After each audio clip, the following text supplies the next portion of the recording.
Awesome.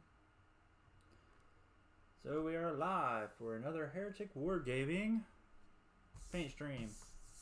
I gotta wipe off my computer. Ugh. It's got water and stuff on it. So how's it going, guys? So if you guys have kept up with me at all lately, we've been painting some Dungeons and Doggos figurines. Now I have rotated the camera now, so that way hopefully you guys are seeing you're seeing things from my perspective now, because I realized in previous paint streams you guys were looking at everything upside down. So now the neat thing is that way when I show you guys these models, you guys are looking at them from my perspective. So, and let's go ahead and start off by showing off the figurines that we've finished so far. So here's our German Shepherd Druid. So she's done. So I need to actually do her base. That's one of the first things we're going to do today. Here's our Beagle Barbarian. So he is also done. I just need to do his base. So also part of what we're doing today. We've got our Dotson Sorcerer. And so he's also done. Also doing his base today. We've got our Corgi Warlock. And he is, or maybe it's a she, is also done today. So also doing the base for this one. And then lastly, we've got the Blue Healer and the Cocker Spaniel. So these are the last two that we're going to actually paint today. But let's go ahead and start out by doing the basing for the 4 that I have finished. So I'm going to go ahead and shrink my camera right here. That way I can see what I'm doing. And so hopefully you guys are joining me and we'll have some fun a bit. So I'm going to go ahead and drag out my 4 minis that I need to do. And for these, I will be using my Sterling Battlemire, my good old Sterling Battlemire for these. I'm trying to use up all the Sterling Battlemire, that way I can start using Vallejo for everything. I need to actually buy some more Vallejo too. But, alright. And it's not because I don't like the GW stuff. The GW stuff is actually a lot more expensive than the Vallejo. So, and I want to kind of remain consistent with basing these guys, because these are for my wife. So I'm painting these for her to display on a shelf or whatever. Maybe she'll get into D&D while she's out there in Kansas City. I doubt it, but you never know.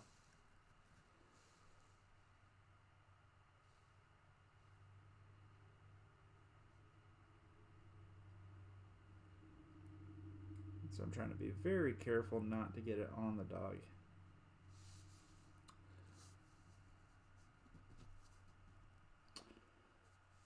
I need to actually probably put some more water in this.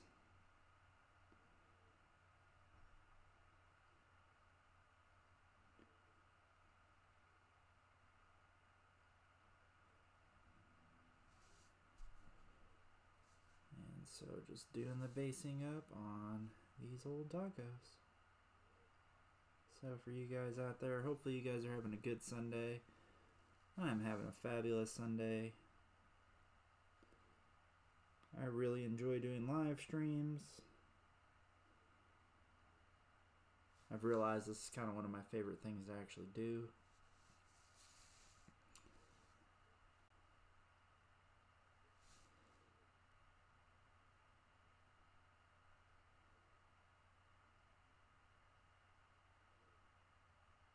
And so we will continue to do live streams, y'all.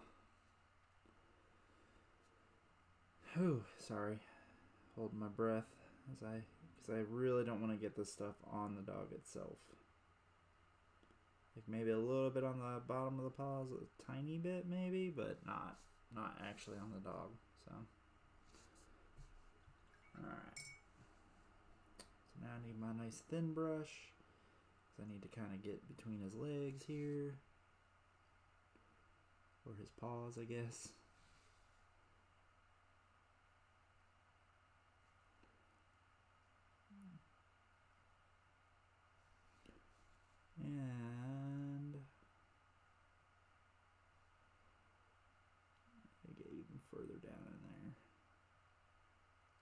I'm not really going to highlight between his paws or anything or do anything crazy. It's just that way it doesn't stand out that I didn't, you know, hit up down there. All right.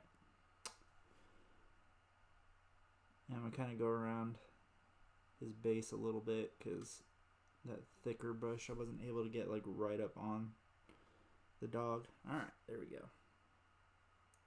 And so his basing is going to dry. So while I've got this thin brush out, let's go ahead and do all the thin brush areas. So for the Dotson, it's going to be underneath his cloak and around his feet here.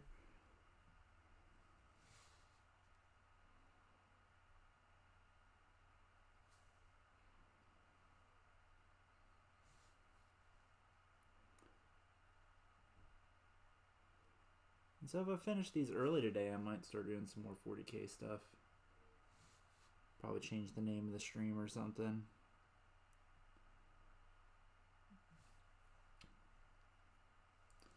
But my wife's going to send me out, like I said, some more of these Dungeons and Doggos. So I'll have another 4 of these to actually paint. I'll have a Chihuahua to paint. I'll have a... Can't remember the other ones. One's a Basset Hound, I think. Oh, there's a... Oh, what's the big dogs with the... Saint Bernard? Is that the really big dogs? What's up, Raishi? How you doing, man? And see you at the live stream. You're off doing Raishi things.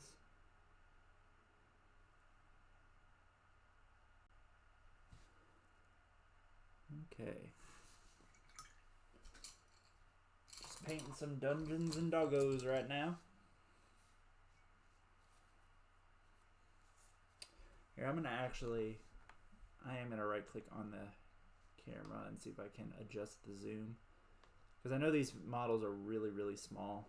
Ooh, that's not the video capture device that I wanted. That's the video capture device that I wanted. Configure video. Camera control, zoom.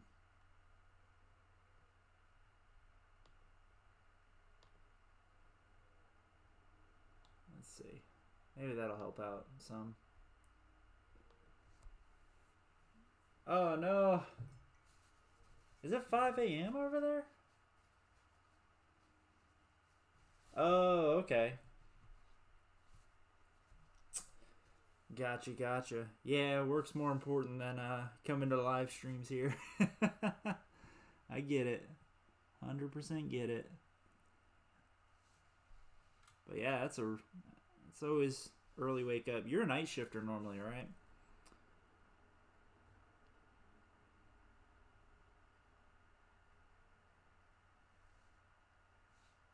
Yes.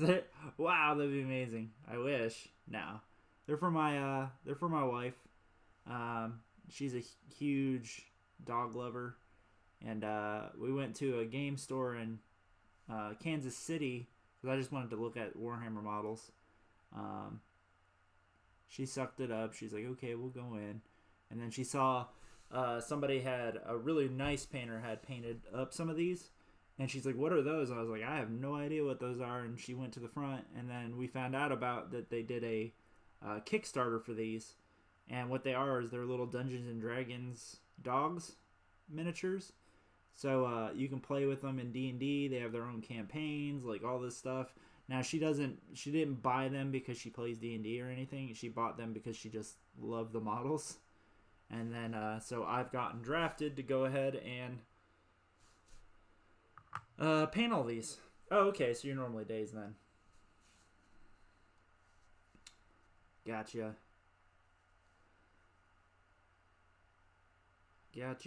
Now I feel you though. I've been on night shift the last 2 weeks.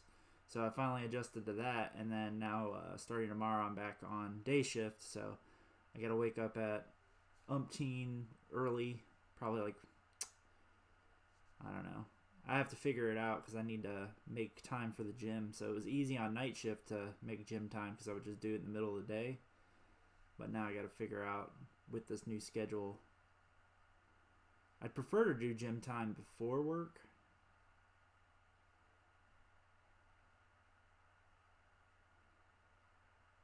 I mean, I guess I could do it after work. Yeah, commission of love. Exactly. So she puts up with my hobbying and stuff. Um, so yeah, I'm painting these up for her. So she kept some because she wanted to paint them herself. But with her being in grad school, I think that's kind of fallen to the wayside because she's always stressed out and really, really busy. And the times that she does have time to do stuff, she doesn't want to do anything. She just wants to like relax. So she's going to send me the rest of them, and I'm going to paint those up too.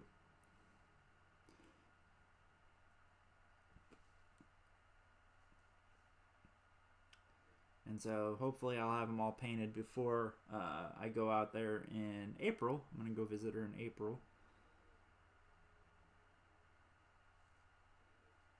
And then voila.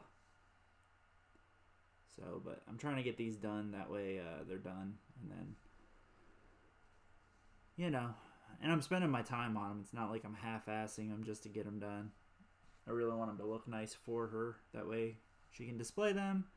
Because her friends will definitely ask about them. And then she can talk about my YouTube channel and how I paint little miniatures as a pastime. Also, this is it's a good break from painting Warhammer stuff, because Warhammer stuff, while it's fun, it gets kind of, because you paint the same scheme over and over and over again, and sometimes you just want to break it up, which I know I've got models that I can break it up with, but I just really hate painting models that I know I'm not going to use, at least for the time being, and that's where it's kind of like meh.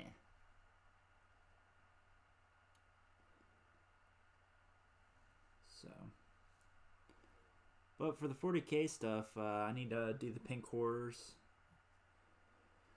I need to really finish all my demon horde stuff, and I need to finish. I've got 2 HQs right here on my desk, and they need to be finished too. So, I think I'm gonna finish these 2 HQs. That's a master possession and a jump lord with power fist. So I think I'm going to finish them, and then I'm going to move on to probably the pink horrors.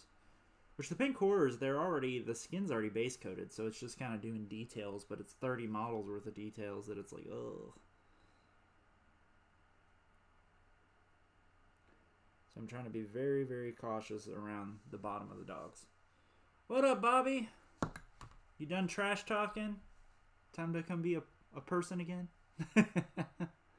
Just kidding. I love trash talking with you. Maybe you can teach me your ways, because Bobby knows my wife's going to be a gerontologist, but my wife, she has quick wit too, man, and I cannot compete with her at all. She just runs all over me when it comes to being witty.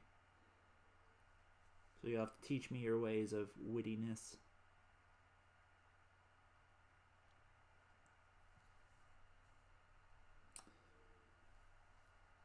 Maybe that's like is that a mandatory thing for psychologists to have quick wit?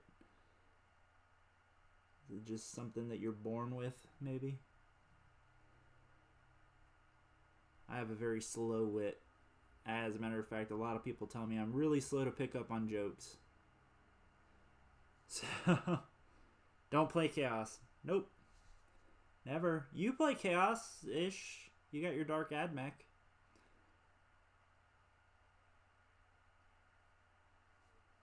If you don't like Chaos, then why are you part of a Chaos channel? Why do you hang out with us Chaos peoples? Huh? You just want to be one of the cool kids? Be like, yeah.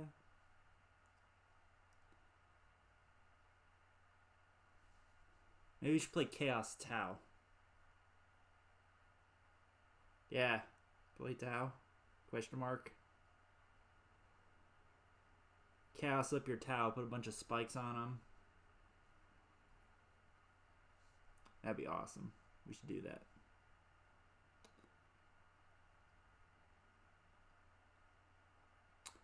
I think once I get the rest of the 40K stuff that I'm really looking at for Chaos, I think I am going to start collecting another army.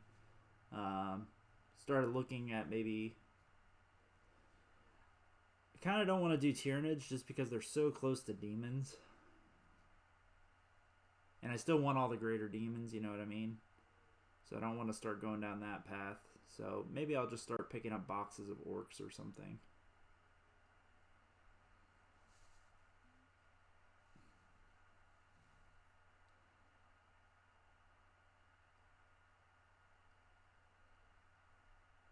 So like I said, I had are Tau corruptible? I don't think they are. I think in the lore they're, because they're not really they're not attached to the warp or anything. I mean, they are under mind control, so. But yeah, as far as I know, they're not corruptible. That would be a question for Bobby. Maybe Bobby knows. He would know, because he plays Tau. Necrons is another one I have looked at, because I do love Necrons. And Necrons, luckily Necrons model range is really small, but if you want to build like Immortals and stuff, like it's really expensive to build Mortals because you need like a bunch of boxes of them, you know what I mean? Like it's 6 boxes to build out 30 Immortals. So, stupid fish.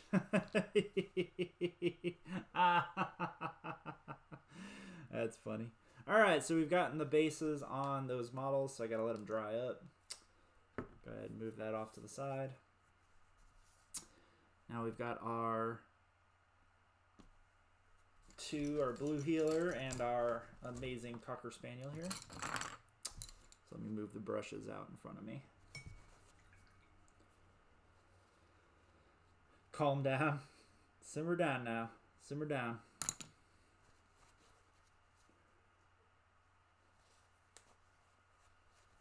But yeah, somebody was getting on my nerves on one of the damn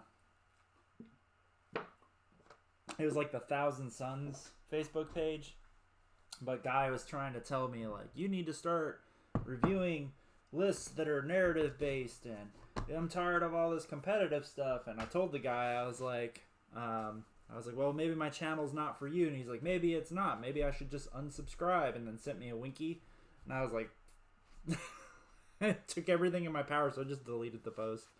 I was like, I'm not dealing with this today. Because it was just really irritating.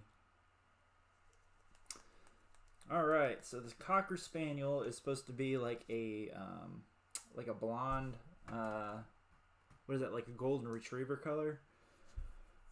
So I think I might mix Elven Flesh with a bit of Greedy Gold and see how that turns out. Because I know Cockers, like, they're not... Because when you look at a golden retriever, they're kind of shiny, but they're not super shiny. So I'll probably do that. But I can go ahead and work on this guy. This guy's... I already know what I'm going to do with this guy. So I need to actually use up the rest of my GW bronze. So I should probably do that.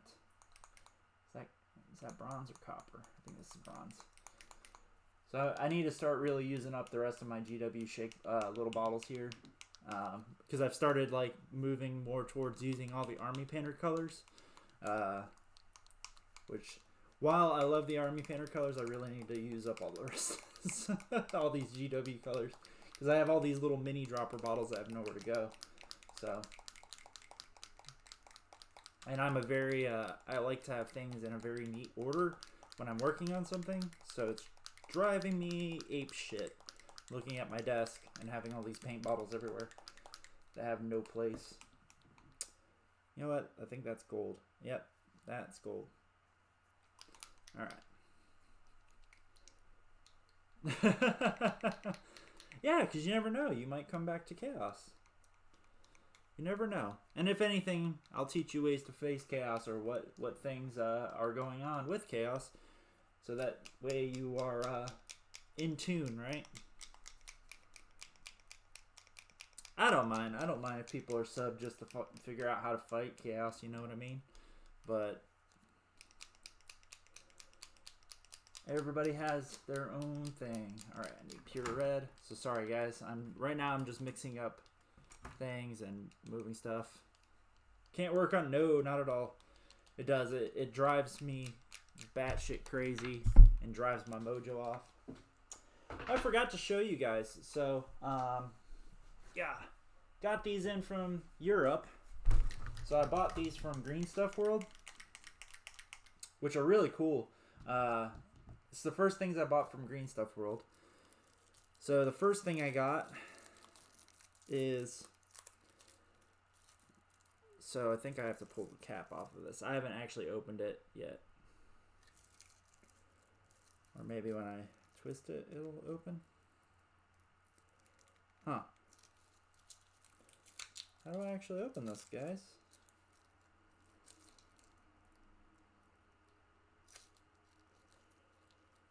Alright. Yeah, I need to pop this. Hold on a minute, guys. Ow. God damn, that hurt. You gotta be smarter than the things you use, right? Except when... I don't think it's supposed to be this hard to open it.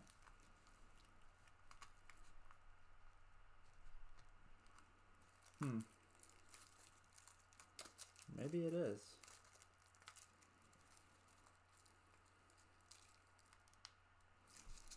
Okay. Well then. Because this won't swivel. So what these are... God damn, dude.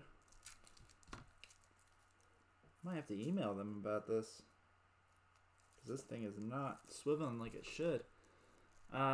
It's just becoming an unboxing stream. Yeah, I know. Well, I want to show you guys these. They're pretty cool. And they were pretty cheap. I think they were like $5 or something.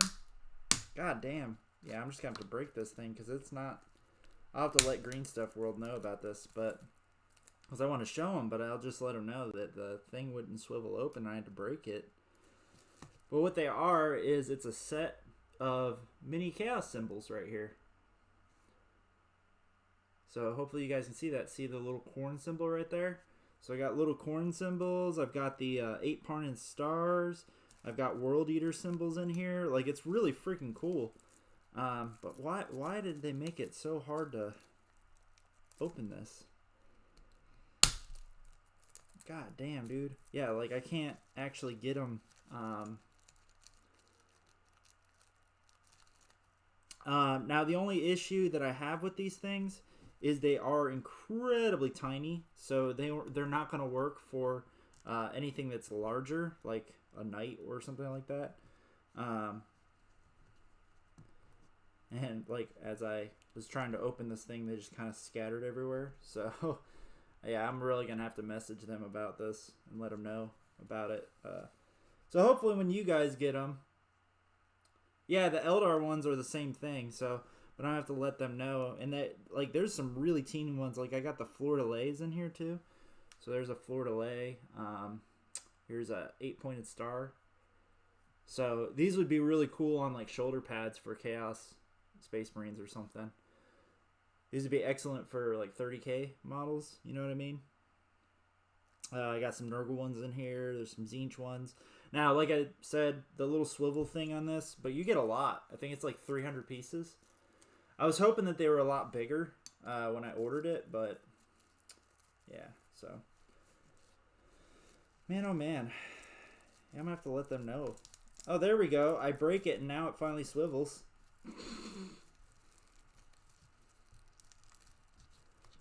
Now it's actually swiveling around a little bit.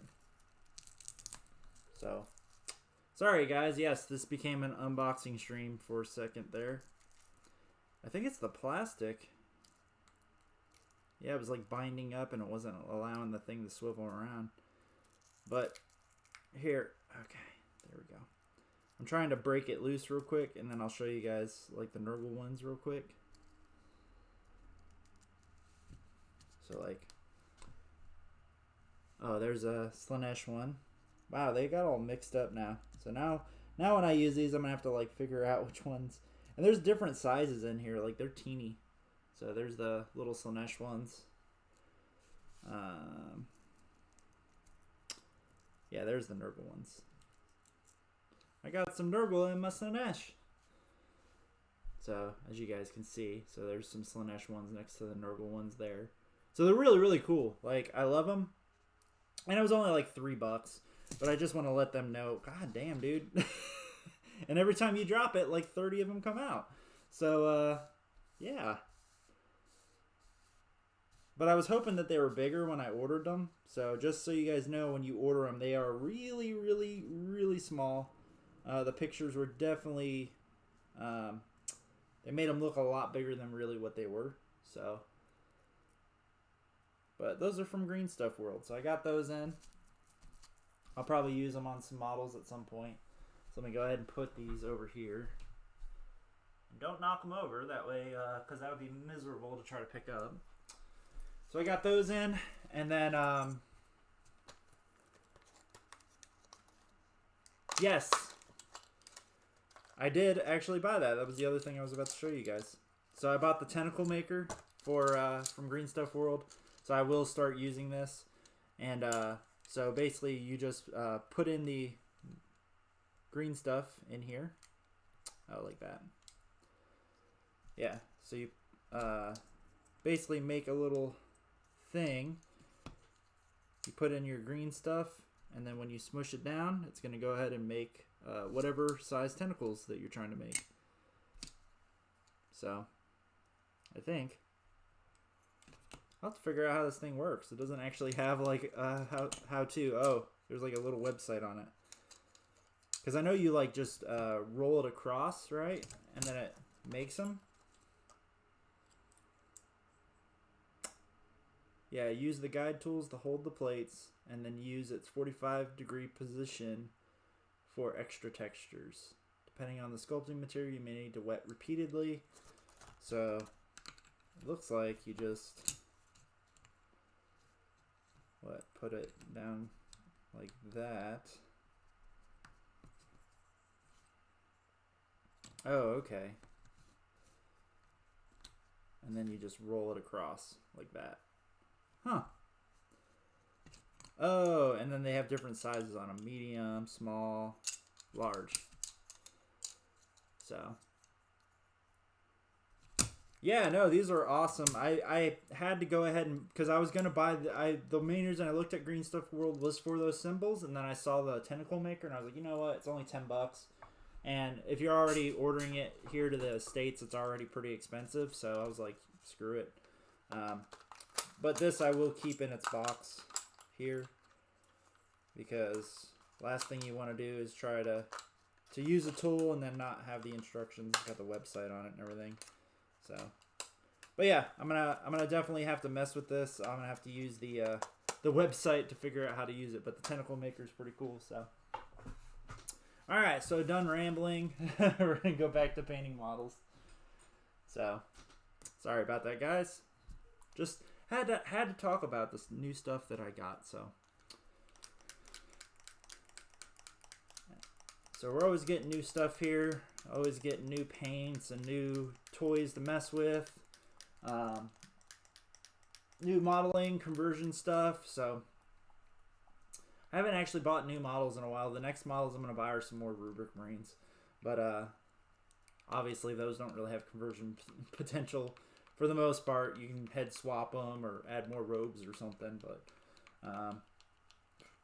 I'm not really. I'm actually a fan of the normal Rubric Marine models, so I probably won't mess with them at all. Alright. So this should be... let me verify that this is indeed my bronze. Yeah, that's bronze. Alright. So I've got the right colors, the right bronze right now. I'm going to go ahead and flip this gray upside down real quick. And then... for his little splotchy bits. So we're painting a blue healer right now. So the way that I painted his different colors. So blue healers typically have a bunch of different splotched colors on their face and stuff. So I did paint him like 4 different colors on his skin. And so I'm just making sure I have the right highlights. That way when I go in and touch up his skin, I have the right tones that I want. So the last part, it's not really orange. It's like an off brown. You know what I mean? So I guess maybe tanned flesh would be alright. Yeah, that would probably be alright. You sent me a PM. God damn it, Bobby. Why would you send me a PM?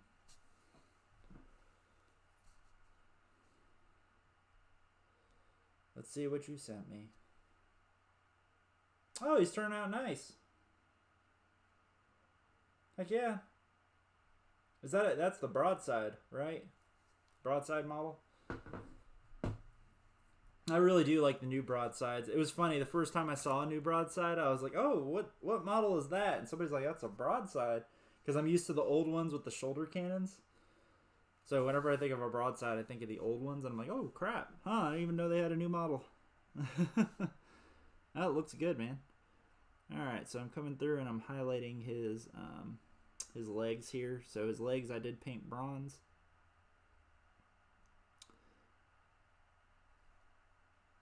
Just kind of doing like a quick sweep over them just to brighten up the metal and break up all the shades that I did here. So not doing anything too crazy here. My metal highlights are basically, hey, where's the metal at that's all dull? And I'm just going to go ahead and brighten it up a tiny bit.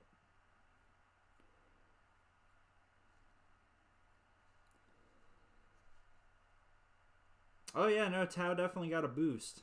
Not that they really needed much of one, but the neat thing about the Psychic Awakening book is it opened up a lot more builds for them.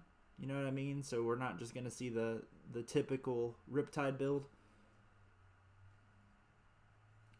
which I love.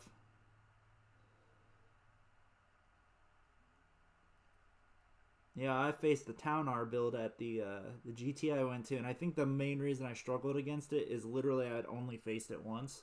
So,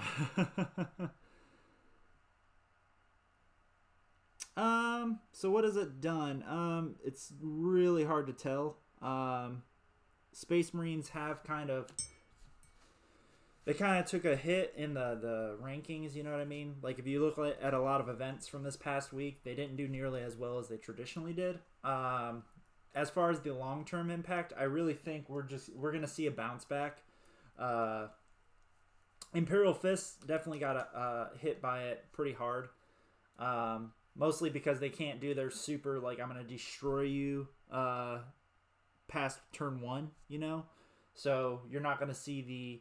I'm going to have a bunch of artillery pieces and I'm going to wipe you off the board turn 2 sort of thing. So you're basically, for the Imperial Fists, you just have to plan on I need to last through turn 1, and then their damage output vastly goes down. But they're still going to be very good. I think people just need to find new builds with them. Iron Hands are going to move more to a Horde style list. Sorry, I need to paint the silvers here. Iron Hands are definitely going to be more of a Horde style Marine list. They are still OP. So I think a lot of people are just kind of like, oh, like, man, you know, they took such a hit, we're not going to see them anymore. No, not at all. It's just people need to adjust their lists. The Unkillable Leviathan is definitely not a thing anymore. So I think Leviathan Dreadnoughts will fall out of favor. You might see one here or there, but they're not nearly as scary because at the same point, too, they also lose their Doctrine after turn 1. Now, they can spend a CP every turn to put the Leviathan back into Devastator Doctrine, but at least they have a cost now associated with it, right? So I think that you're going to see a lot of people basically step away from Leviathans. And you're definitely going to see a huge turn towards Intercessor Blobs. Me, myself, I faced a Centurion version of it. So, yeah. Repulsors, I don't think so much. Mostly because the new ITC missions, they do not favor killing nearly as much as the old missions. So they actually favor a lot of table control. So massed intercessors, because they're still killy, but they're very, very good at holding the board. That's why I think we're going to see a lot of intercessors running around. But the reason why they're still OP is the fact that you can still give them a 5-up feel no pain. So as many people have likened it to, it's like the Poxwalkers, but better. And that's literally what it is. And so that's why you're going to be facing that quite a bit. So, and I just think people are sleeping on how powerful it really is for now. Mostly because Adepticon is now the thing. Here in the U.S. anyway, because that's the next large tournament. So, but you will see a lot of people start turning to intercessor hordes. And so right now I am highlighting the grays on this guy. So he's got a bit of like gray fur on him around his butt here. Oh, sorry. No wonder I don't get a lot of tune-ins for my paint streams, because like I'm constantly fiddle fucking with the camera because it doesn't sit right. And mine doesn't also zoom in as well, so sorry. Making sure that because I want to make sure you guys can see what I'm painting when I'm painting it. So there we go. Yeah, GK, a lot of people mass exodus to GK. But GK actually, while they had that initial burst, we're still seeing a few people running them, but they've kind of taken not a backseat, but I don't know. I think that their impact on the meta has kind of tapered out. Like, they are definitely a top contender, but they're not an auto win army by any means of the imagination. So. And I think that's why we're starting to see a taper out on the Grey Knights front, you know. Today when I was looking through a lot of the lists, Grey Knights weren't... Like, there was a few where they were... You said a swear word? Yes, I did. I said a swear word. I've been swearing a lot more on the stream. I think it's more or less a immediate... before GW nerfs them, so that way you can get all the monies off of them. That's not a bad idea, you know. But I don't think they're gonna see a nerf. I don't know.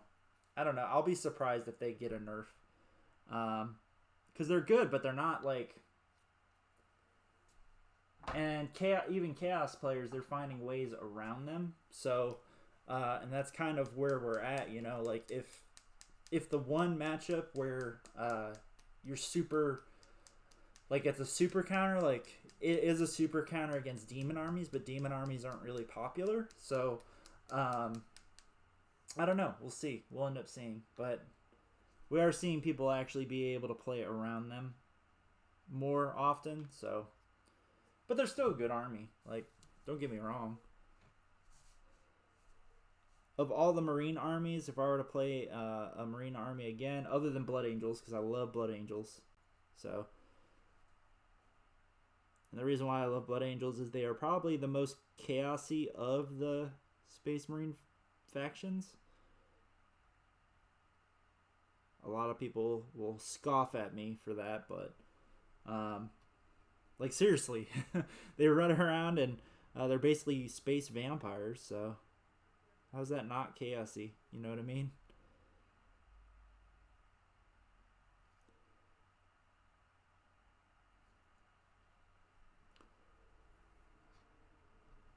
Kind of like Space Wolves are just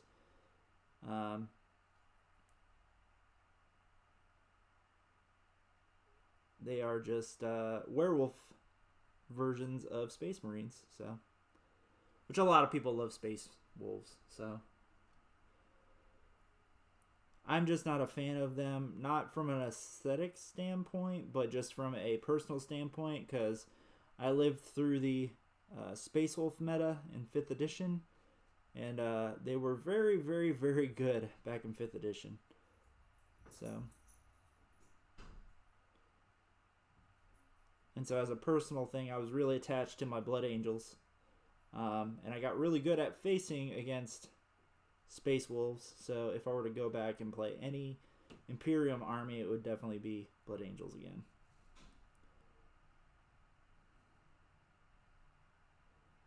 Sorry guys, I'm highlighting his hood right now, so I'm just kind of focused in.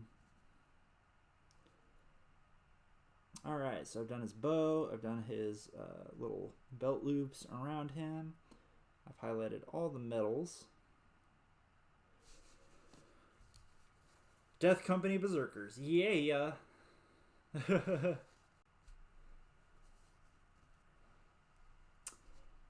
Yeah, I mean, I could see that being a thing. For me, like, and that's why I've been, because people are now offering to paint models for the channel. I take it as a compliment if you want to paint something of mine, you know what I mean? But I get buying secondhand models. Personally, I just prime over anything that's a secondhand model that I don't like how it's painted, and I just repaint it. I was even telling a guy the other day, because he's like, oh, now I got to strip this and I got to do this. I was like, I have not stripped any of my models. I literally just go buy the cheap Krylon overcoat and I just base over it. Sorry, I'm trying to figure out what blue I want to highlight with. Yeah, we'll probably do ultramarine blue. But yeah, I just prime over it with white again, and then I just do it. As long as you don't have like a terrible spray paint that goops up really bad, you can just spray paint over a bad paint job. I mean, if somebody, especially if somebody uses like enamel paints or something, then you probably can't prime over it because it's just gonna be terrible.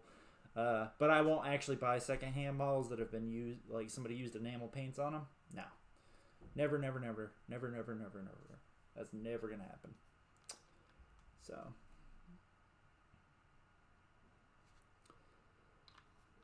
But that's just me. But yeah, Death Company Berserkers.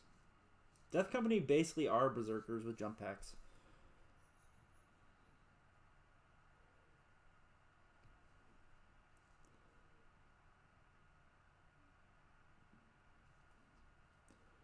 It's a sad thing to say, but there's a lot of armies that do World Eaters a lot better than World Eaters.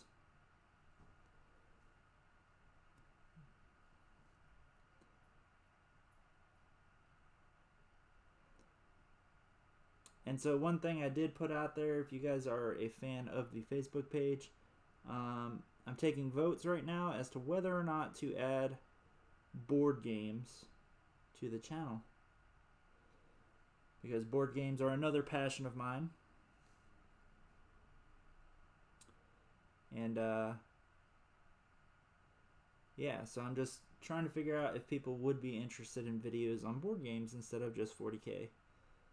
Because while I do love 40K, it does get kind of tiresome just talking about 40K all the time. It'd be nice to do like, yeah, I mean, you could just do a light coat on them and it would probably cover it up just fine. You're not wrong there.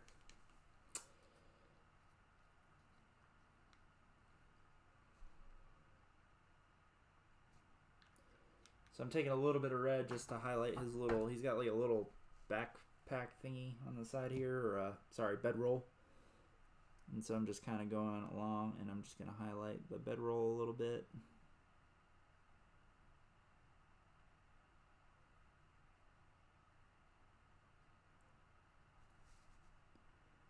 But yeah, I mean, it'd be nice to talk about board games too. Start integrating other things. So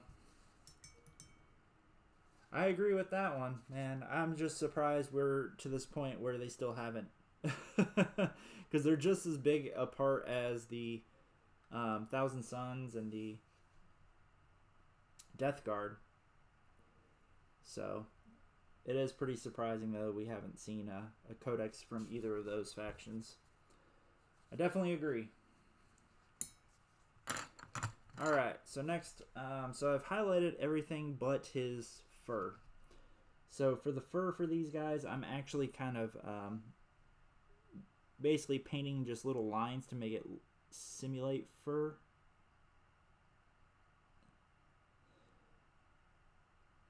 And I'm doing this on the highlighting stage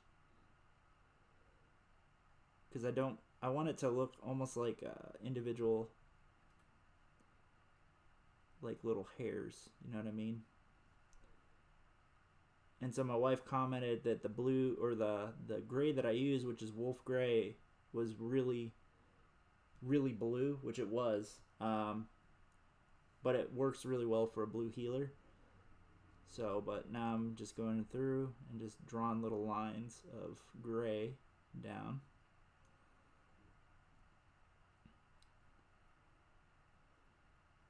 And then I'm going to go back through with a different shade of gray and do the same thing. That way it looks like different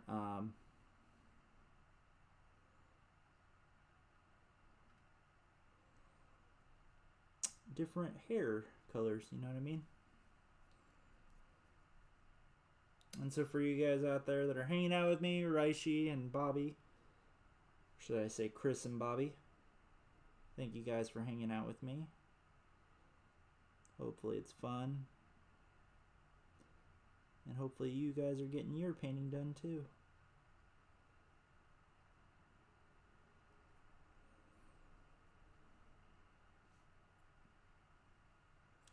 It's crazy the number of UK people that I have that are fans of the channel. And y'all are like way more friendly than the US people for the most part. So I've met some grumpy US people. Maybe we're just grumpy people in general.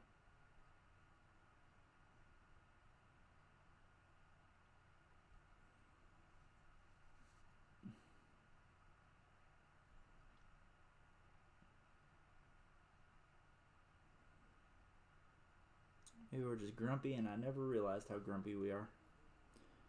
Until now I run a YouTube channel where I gotta talk to people all the time. And I'm like, man, you all are grumpy.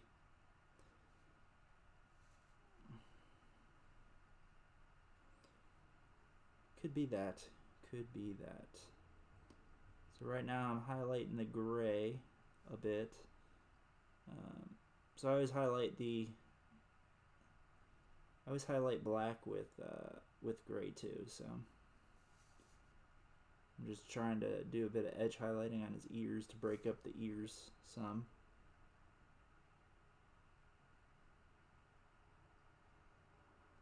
There we go. Cool beans. I know it's really hard for you guys to tell, so. We invented manners, that's why y'all are so. It's true, you guys definitely have a lot more manners. Me and my wife were actually talking about that the other day, just kind of how rude a lot of American people have become. Like, you hold doors open for them and they don't, like, thank you, or, I don't know, it's just, it's weird. I don't know if it's just an entitlement thing, like just kind of the way the world has become, but it's definitely a lot more noticeable, you know what I mean? Because I'll hold doors open for people and whatever, and oftentimes, yeah, they won't say thank you or anything, or they'll shut the next door in front of you, like in your face, and you're like, wow, really, man? Like, I held that door open for you, and you couldn't even take the time to hold this next one open for me. People are just very impatient. So, it could just be a US thing, or it could just be me being a salty old guy, but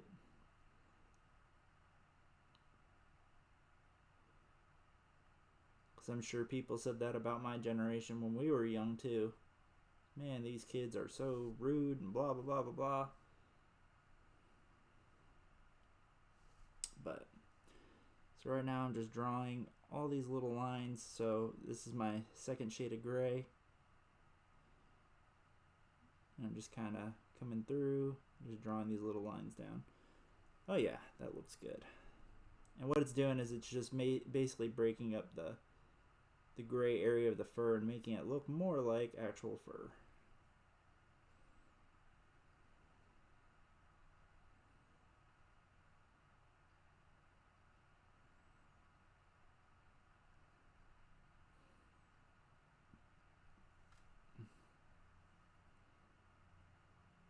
I should start commission painting these. Start commission painting people's D&D figurines or something. Wouldn't be hard. My buddy Riddick, he does commission painting for like historicals, and he makes a decent amount of money as a little side job, and he said it's fairly easy, so.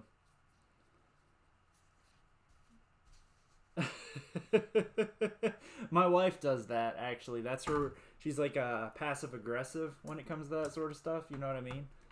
So yeah, she'll just snidely remark to somebody, "Oh yeah, that, you know, that was, I'm sorry, I just held open your door for my my health or something like that." So guess she probably got that from her grandma then. So my wife's grandma is actually from the UK, and she's as British can be when you talk to her. But maybe that's where she got all that from, because that's funny.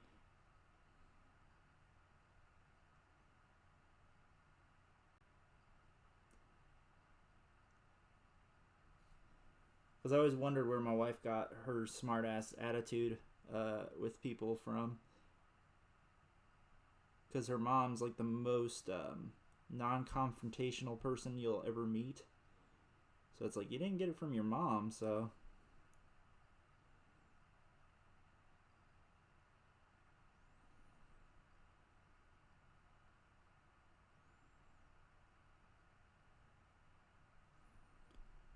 Alright. And so right now I'm just getting all these little. So like his underbelly, underfur tufts and stuff, because it's like a, not an off-white, it's like almost orange. So here we go. And the last thing I have is a bit of white on him. Iron hands, bro? Why are we iron handsing? Who's got the iron hands? Bobby just says weird things. Bobby just says weird things. Also, nobody likes Iron Hands right now. I don't even think Iron Hands players like Iron Hands right now.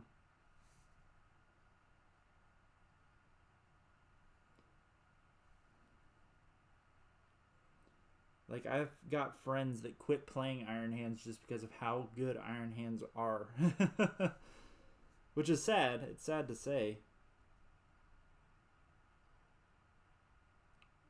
Especially my one friend, because he was a big player of them. Like, he loved Iron Hands. He loved their fluff and yada, yada, yada.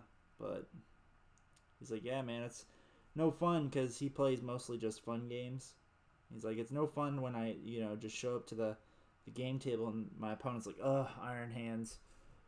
And then he's like, it's basically not a game half the time because they just kind of don't have their heart put into it because he said everything's just so overwhelming. And so he was like one of the people that was all for like the fact that the fat came out. He's like, yeah, like that's well deserved. He's like, I can't even be mad and I'm like a purist, so.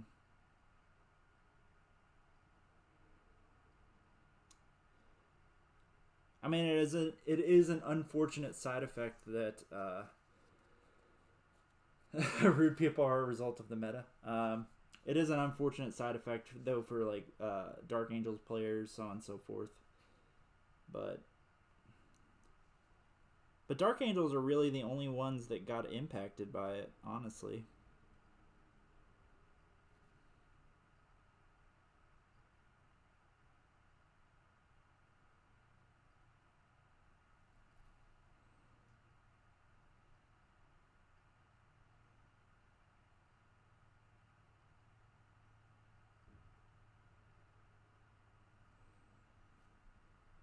All right.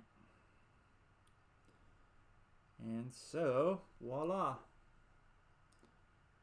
And so hopefully you guys can see him. So some of the effects on the fur and stuff are probably pretty hard to see on camera. But I gotta let his eyes dry real quick.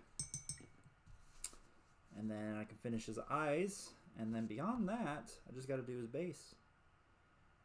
And then that guy's done. So for the Cocker Spaniel, like I said, I'll save his fur for last. So let's go ahead and start with all the leather and the ropes and stuff like that. So he's got like a little pouch.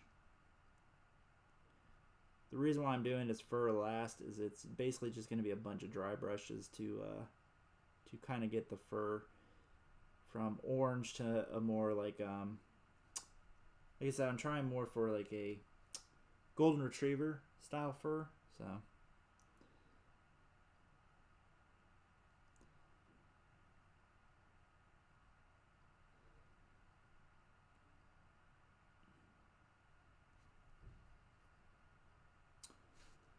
but yeah, so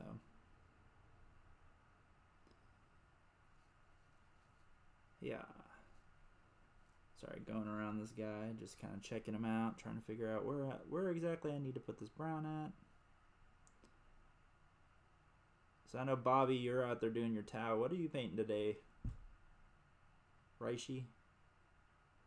A.K.A. Chris?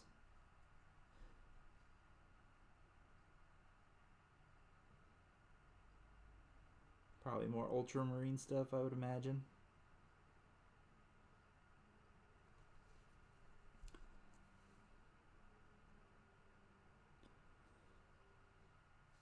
But yeah, I know you missed the live stream today, Reishi, but a lot of people are starting to pick up on Emperor's Children stuff, so that's good.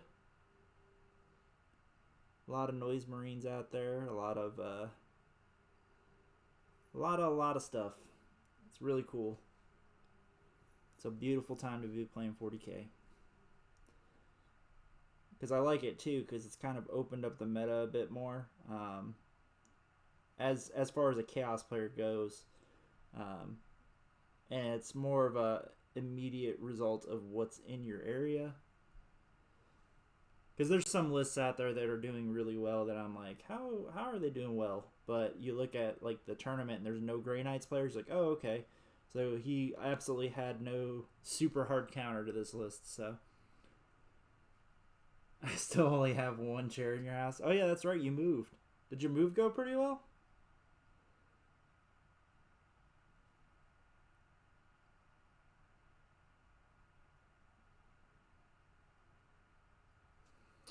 Yeah, I forget you get all your stuff commission painted from people for the most part. I wish I had that kind of money. But then again, if you're super busy and you don't have time to paint, then is what it is, right? Gotta get your stuff painted some way. Also, the commission painting services in my area tend to be exorbitantly priced. So that's why I welcome when people offer to paint stuff. I'm going to actually hit up my buddy Sean and see if he wants to paint a model for the channel too. He's a really good painter, so...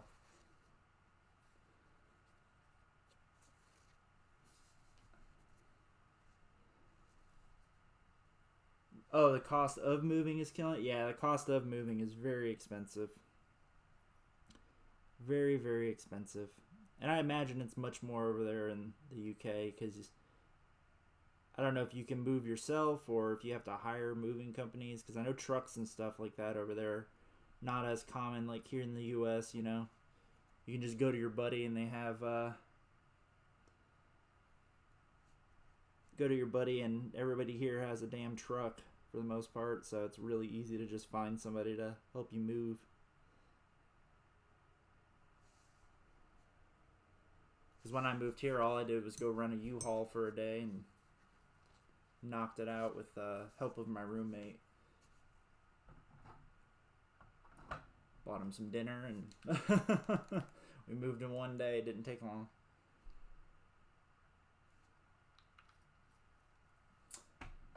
So when I move out of state again to my next station, I'm thinking I might move myself because just depends. Because if my wife's still in school, then I don't imagine that she'll be moving with me again. So at least get one Diddy move.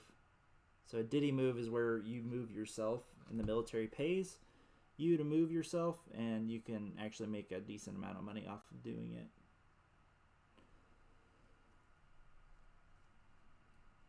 I mean, they're basically, you're recouping the cost of your time, more or less, and the stuff that you had to rent, because you have to rent, like, moving trucks and yada, yada, yada, but...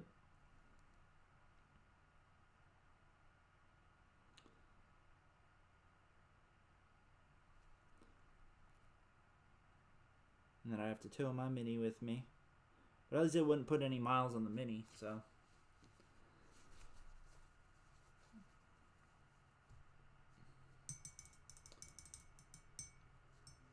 Oh, okay. Yeah, all the normal stuff. Yeah, that stuff can get very expensive very quickly. That definitely can get expensive. I feel you there, man.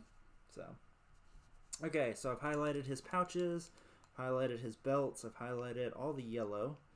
I highlighted his collar. I do need to highlight his drum and the medals. So let me do the medals real quick. Yeah. So luckily these models don't take long to actually, like, unlike a 40K model that takes forever, these guys you can paint them to a decent quality pretty quickly. And because I'm not like a Golden Demon Award winner or anything like that, I just paint them to a good quality to where I'm happy with them. And I send pictures to my wife and ask her if she's got any feedback, and she says she loves them. So she loves them. I'm just gonna press on, man. But and then tonight I think I'm gonna play some The Witcher. Started up another profile of The Witcher 3 because I never beat the game initially, and then I tried to go back and play it. Played my previous save file, had no idea what the hell was going on or what to do, so I was like, I'll just restart the game. I lose 30 hours of progress, but at least then I can figure out what's going on.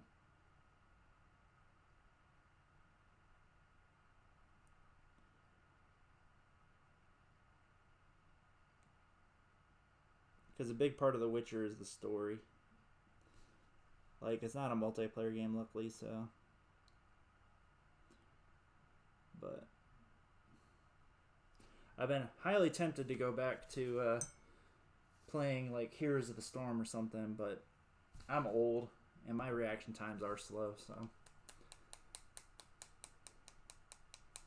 Oh, okay. No, that makes sense, man. Yeah, you gotta work a lot to pay down the bills. That makes sense. I feel you there, brother.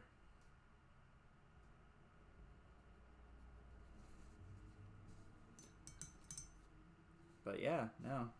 I'm glad that your move went well though, and you made it to the new place.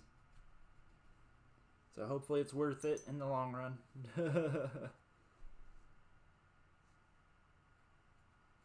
Alright, so right now I'm mixing turquoise with white because I do not have a lighter turquoise, so I'm making my own. And then this is going to be the... Oh, Heroes of the Storm, I played that a lot. I was really tempted to go back to playing that too. But is that still being supported by Blizzard? I thought that they were done supporting that game. Like, it was dead. Or am I mistaken? Because I had, like, all the heroes. I had all sorts of stuff. And I had a lot of fun with it. But I'm a highly competitive player, so once I started losing a lot, I got mad and stopped playing.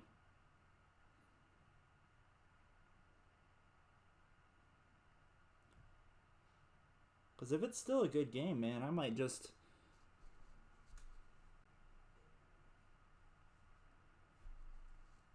Oh, that makes sense. Yeah, I don't like living in... I can't live in dirty houses, you know what I mean?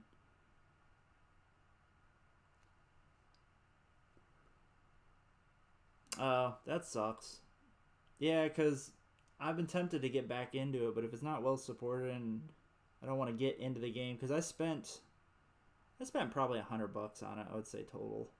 to buy like coins and heroes and stuff. But it really sucks because I thought the game was doing really, really well.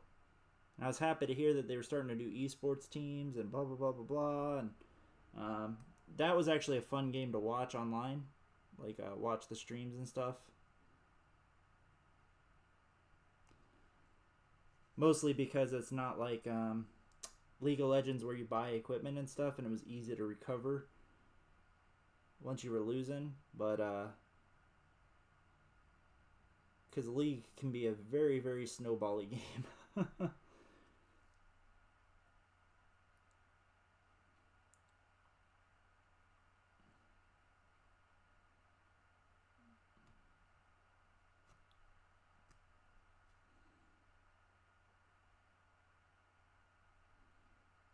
So right now I'm just highlighting the turquoise, and then I'll just kind of show you guys where this guy's at. Got a bit of white on the bones. Just play Li Ming in your team and you win for free. Yeah, she was powerful as hell back in the day too. So, but if they're not supporting it anymore, that means you'll just have broken heroes and all sorts of stuff. So. Also, I'm waiting on more information about Diablo 4, because I'm a huge Diablo fan. I played Diablo 3 for a while there, pretty heavily. Even bought the Necromancer and everything, but then I just kind of, I don't know, it's fun for like a little while until you get to the gear grind again, and then it's like, nah.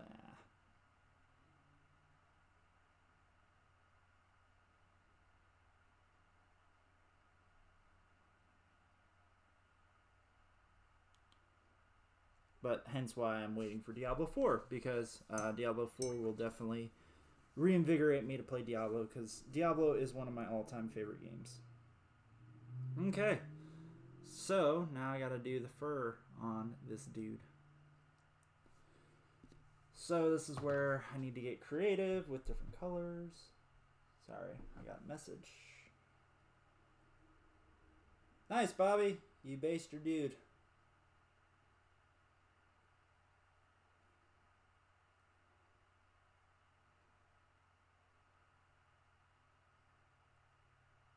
Well, we're at 50-50 for board games right now, so...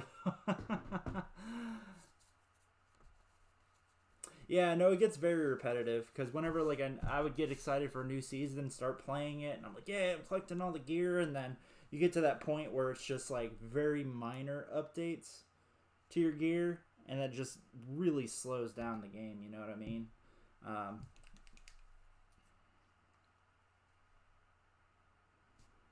So I think for the next shade, I'm going to do a little bit of orange, like do 50-50 Elven Flesh and orange.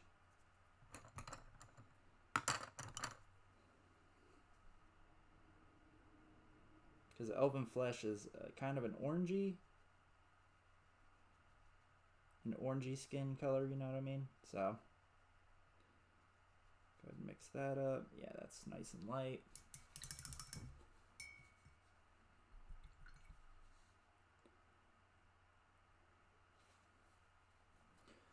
Bobby's going to throw down with you. Don't tell him that you go to GTs. Don't fall for it.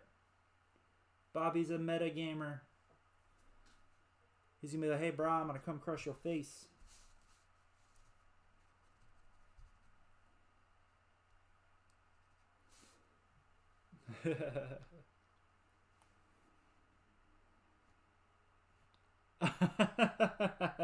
It is. Because you can't really mess it up.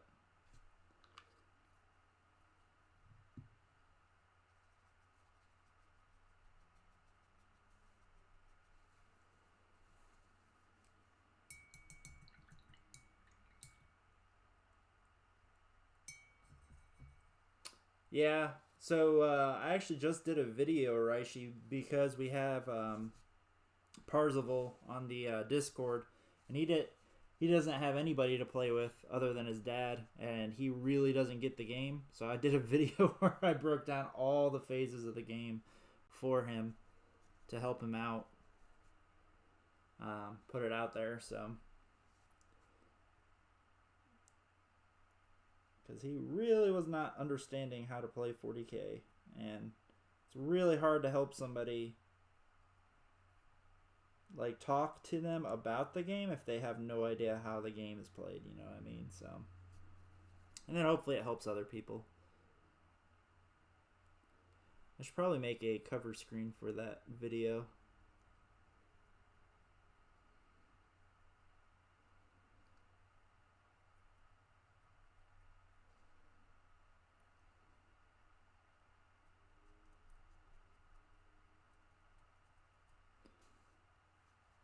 No touching of the hair or face. What?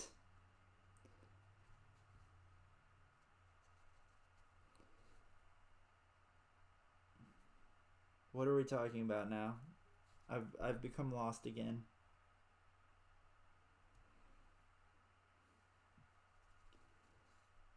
Ultramarines can combat Tau. The neat thing about Ultramarines is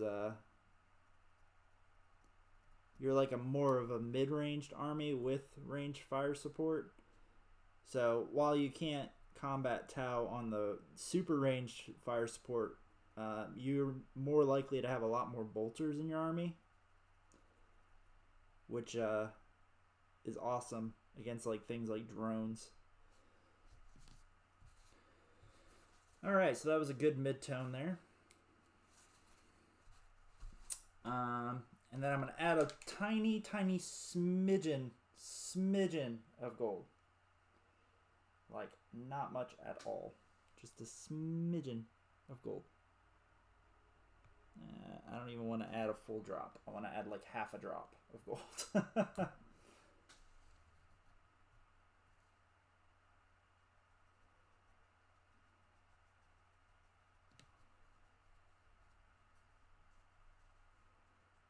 Probably a little tiny bit more gold.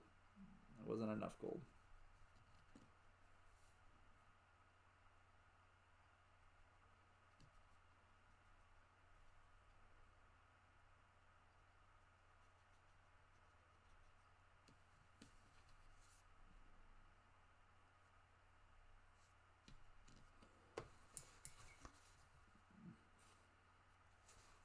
Gentleman Warhammer? I didn't think that existed. Bobby, you're not a gentleman.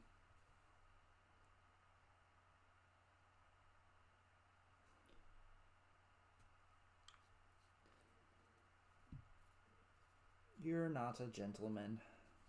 Don't lie. Nah, Bobby's good folk. Good folk. Just messing with him. But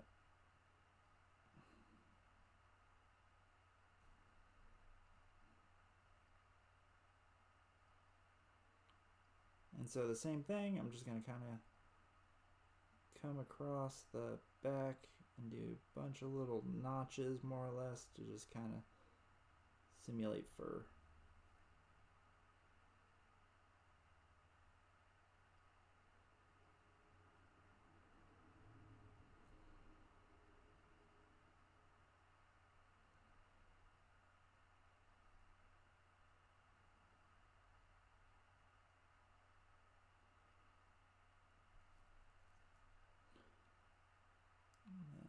Back side of the tail here.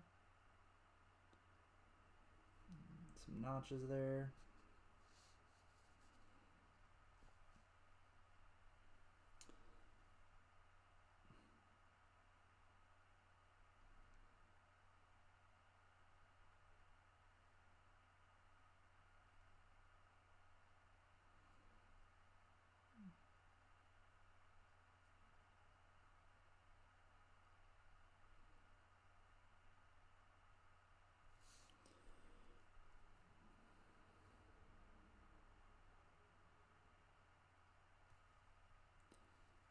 I think I might have made it a little too light.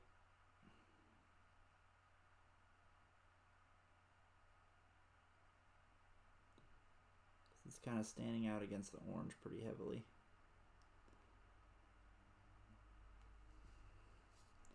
So I'm probably going to have to go back through and wash it with brown or something.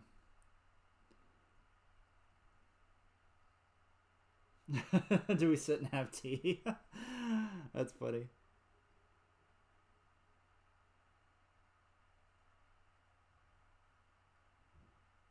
I thought y'all had tea during all games of Warhammer, to be honest.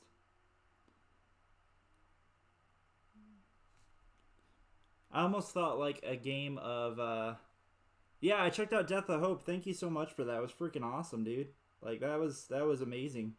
I'm surprised I didn't even know about it.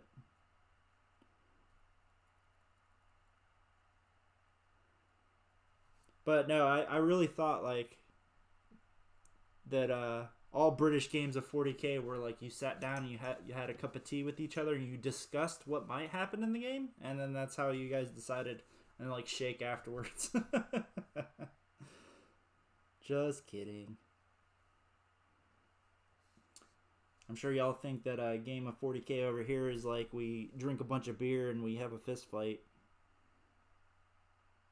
Which you're not too far off, honestly, if that's what you think, but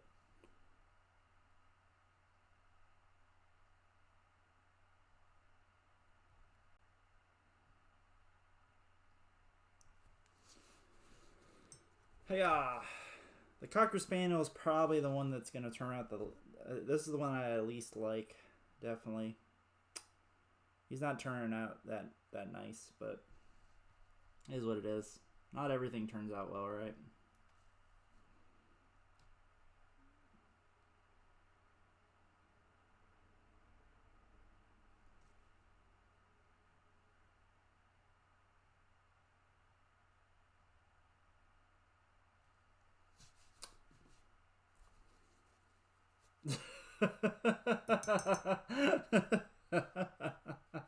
Hey, that sounds like a good game of Warhammer. Sounds like a good game of Warhammer right there. Just hurl insults at each other.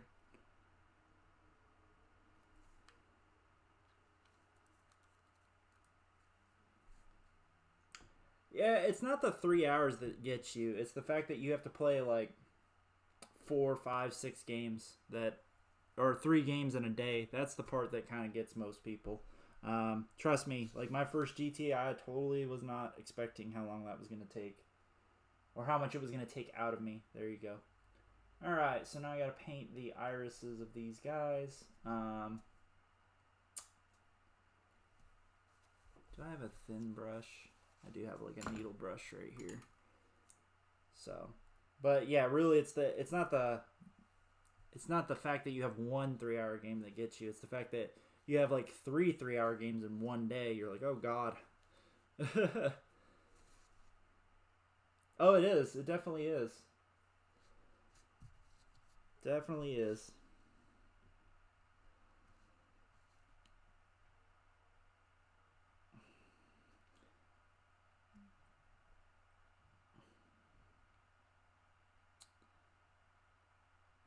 All right.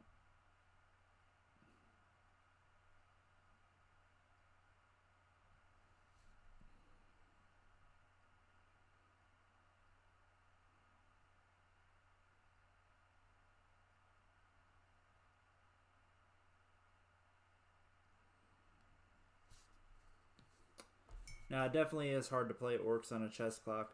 Sadly, the reason why I don't get a lot of orcs on the channel is that our local orc player is a known he's a known cheat, so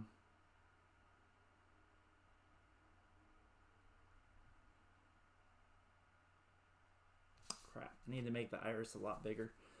He's a known cheat, so often it's not the fact that he cheats and you call him out. It's that the game becomes incredibly exhausting because of the amount he cheats.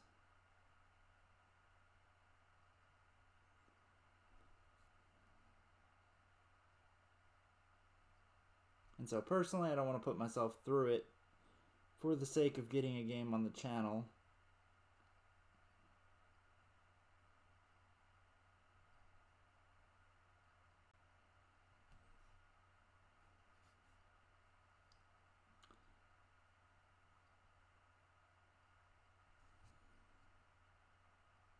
But yeah, so.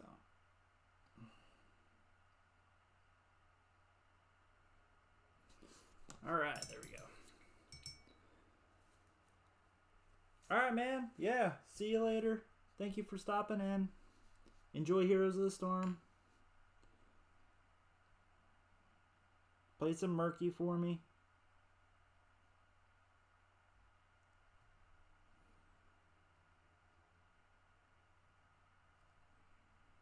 All right.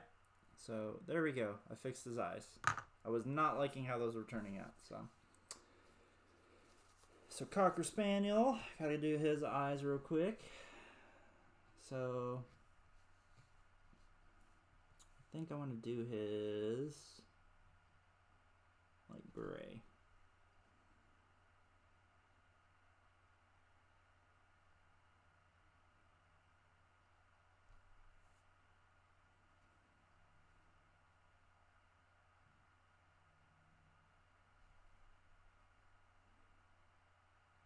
Eyes are always so hard, man.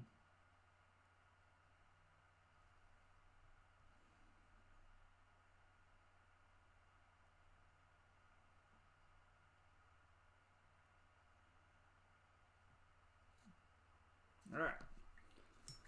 Gazlo? Gazlo's good too.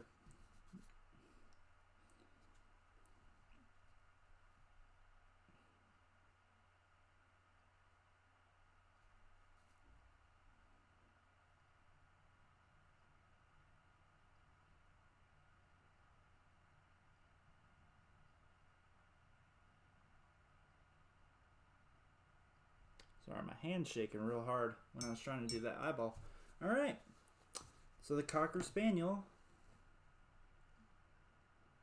is done. I actually want to put a bit of shading on his nose. Give me a second.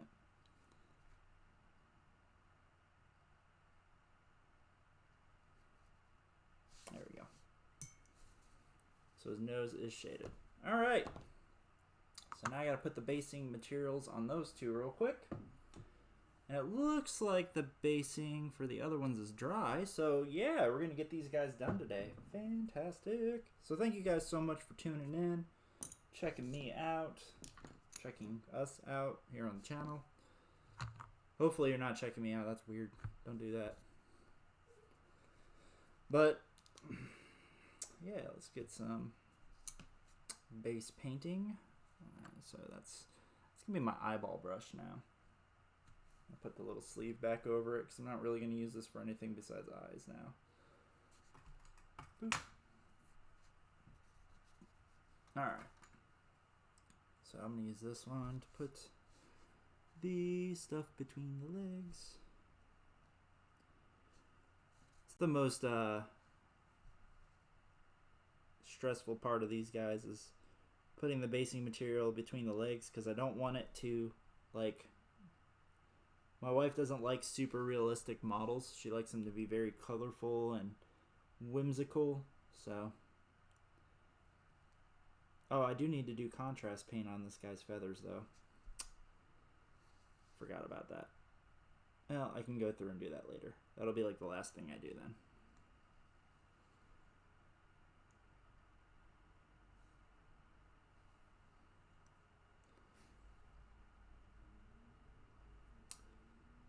And so, doing the base paint.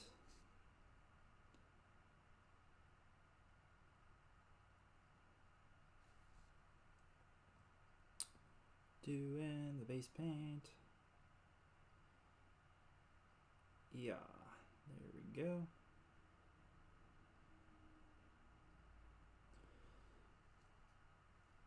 It's actually a good brush for the whole base. This guy.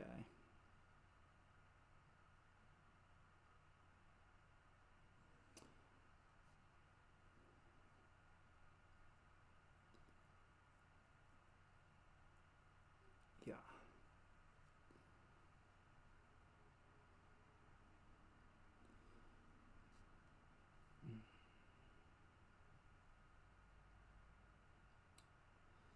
And yeah, I'll just have four left to do when my wife sends me the other batch. And then that'll be it for Doggos. But yeah, I've got to get them all done before I go out there and visit her in April. That way I can bring them all with me in my carry-on. Saves money on shipping. So, do I face a lot of Tau? Actually, I face Tau pretty frequently. There's one guy in the shop that I've had on the channel twice. He plays Astra Militarum, but he actually is a big Tau fan, and he finally got all of his Tau Riptides and stuff back. I guess they were at his parents' house or something while he was deployed, so he finally got those back, but he's sadly leaving for a while, so I won't be playing him much. There's another guy that frequents the shop. He's playing the Farsight Enclaves list right now. He goes to all my tournaments, so I think he's trying to get more competitive. So I'll probably end up getting him on the channel here. Riptides I'm very familiar with. I face Riptides way too often. Honestly, Riptides I'm more happy to face than the Farsight stuff. The Farsight stuff is because the Farsight stuff's very hard to counteract, especially with that deep strike within 6-inch thing, because it doesn't have a limitation on how far you have to be from models. You just have to be within 6 inches of that other unit. So like crisis suit bombs and stuff are really brutal against the character heavy chaos, because then you can be like, oh, I'm gonna drop in here, and oh, then I'm gonna drop these guys here. And then I'm going to waste all these characters that are buffing your entire army. So, your only hope is to take characters that are either very, very hard to kill, or take a list where it's very, very hard for them to enact their little plan to get close to your characters.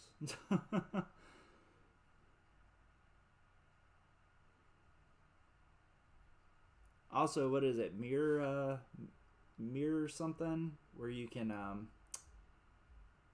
or maybe that's what I'm talking about. But yeah.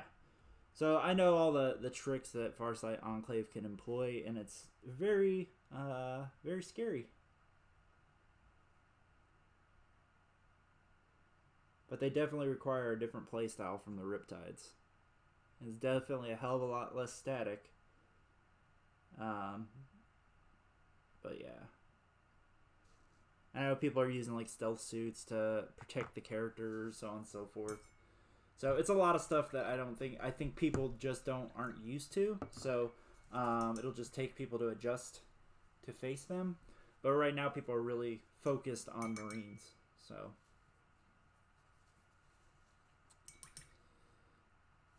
but I do think my Poxwalker Horde is pretty good into it.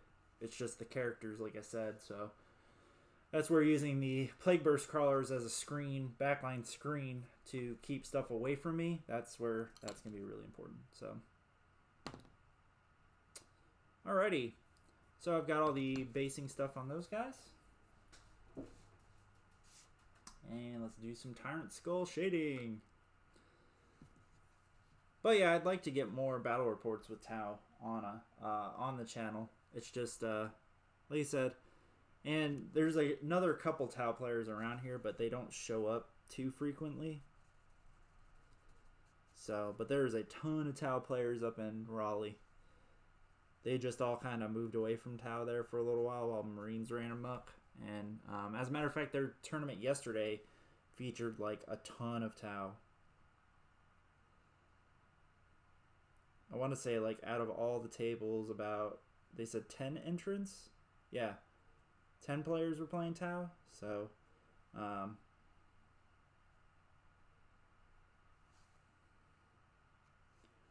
so I think with the Marines getting schwacked the way that they did, a lot of people will be turning to stuff like Tau, Eldar, Chaos Super Faction. But Marines definitely still have a lot of play. I think, sadly, a lot of players are very uncreative when it comes to this game. List building is definitely a skill. And a lot of people don't possess it, or they don't possess the patience to like sit there and play test lists. So they just rely on the really good characters to come up with the broken lists or the good lists, and then they just copy them. So I look at other people's lists for inspiration on my lists, but I don't think, other than that GT where I basically copy and pasted TJ's list, I don't think I've really copy and pasted anyone's list. I've talked to people about list ideas that then both of us end up playing, and then I'm told that I'm copying their list ideas, but you know what, when we're both playing them...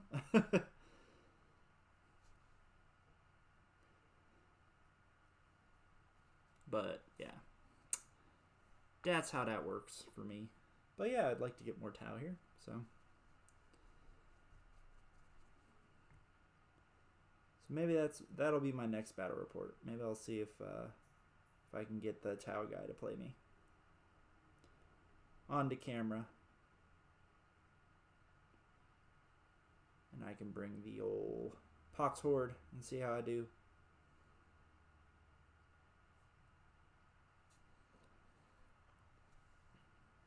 See how I do.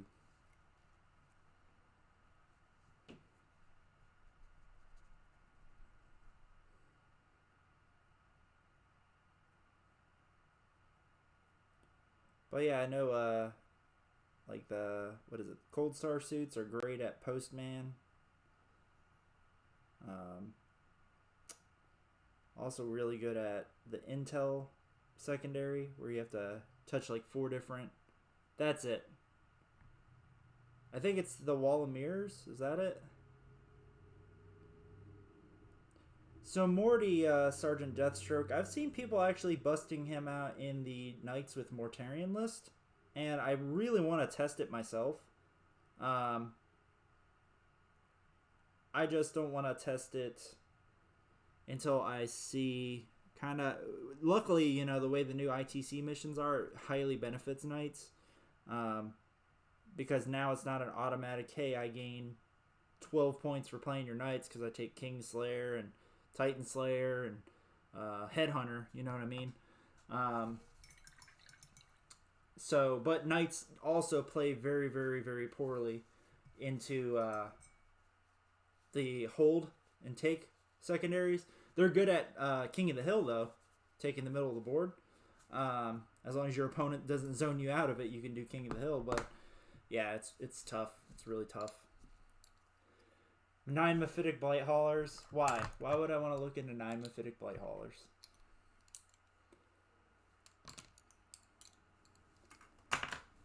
I've only got 1 Mephitic Blight Hauler. I need to actually buy 2 more to finish out a squad. But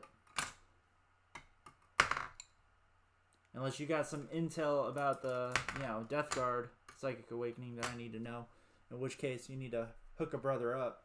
That way I can be on the cusp of the meta. That's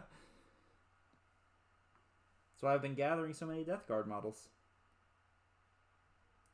Like, literally, if somebody sells Dark Imperium Death Guard models in my area, I'm like, hook me up. How much you want? 20 bucks? Alright, here you go.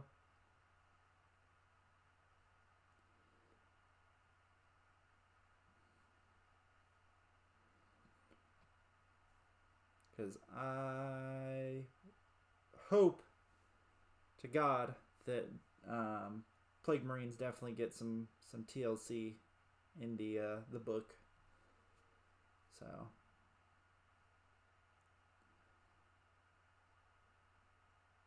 all right. So while these are drying, I'm going to go ahead and rim the bases. Oh yeah, that's what she said.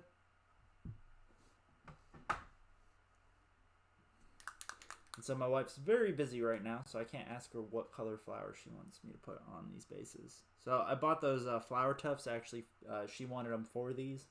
So a lot of them go towards making these guys cool.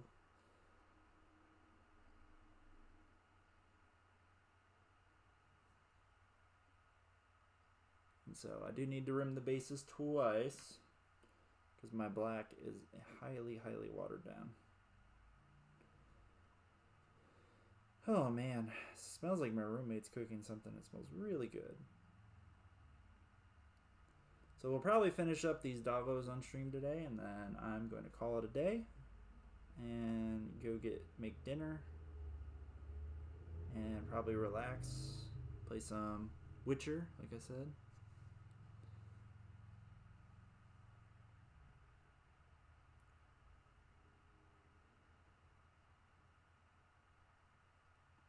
I have not been playing a lot of video games, though I did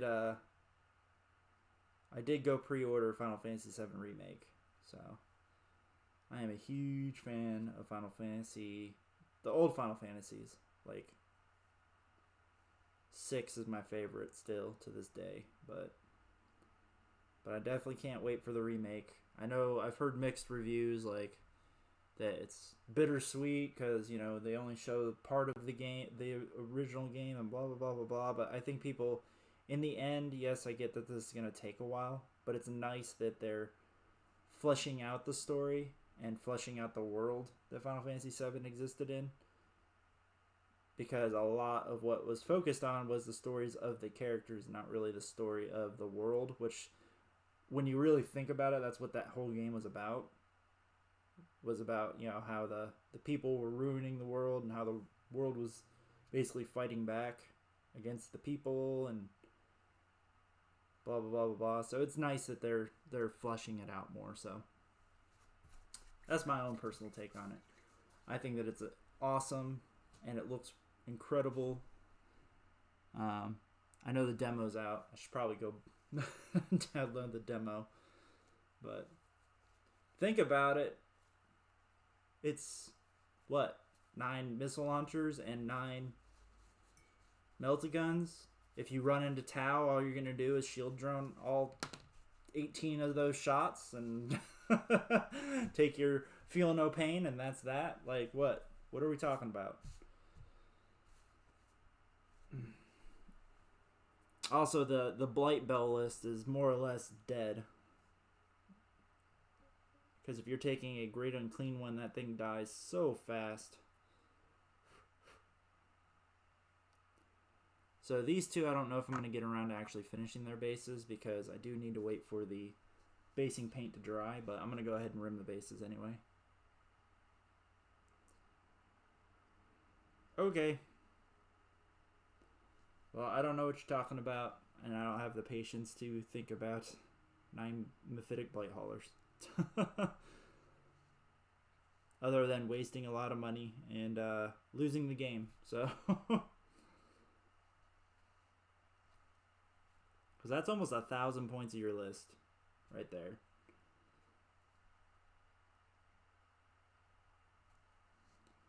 That's 1,000 points of your list.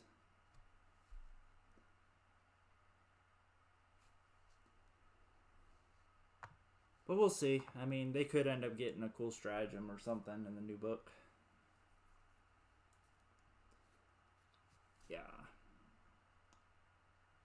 Only one way to find out. Wait until we figure out where the hell the Death Guard plug into all this. They haven't even announced. They keep telling us that, yeah, the Space Wolves and the Orcs are in this book. But the way that they've been doing it is it's been 3 factions. And they're being pretty close to the cuff as to whether or not there's going to be a 3rd faction in this Saga of the Beast book. So to me, it's really interesting why they're being so hush-hush about it.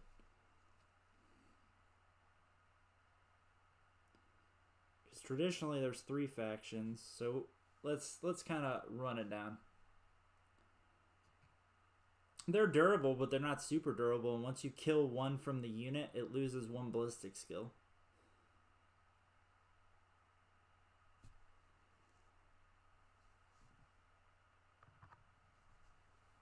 I mean, they do play nicely into going first. But, let's see, on average. I mean, it'll take 3 las cannons to kill one. Well, 4 technically. But, I don't know. And also, that is a lot of money. I mean, that's almost $300 in models for something that might work. You know what I mean? And I'm not one to spend money on something that might work.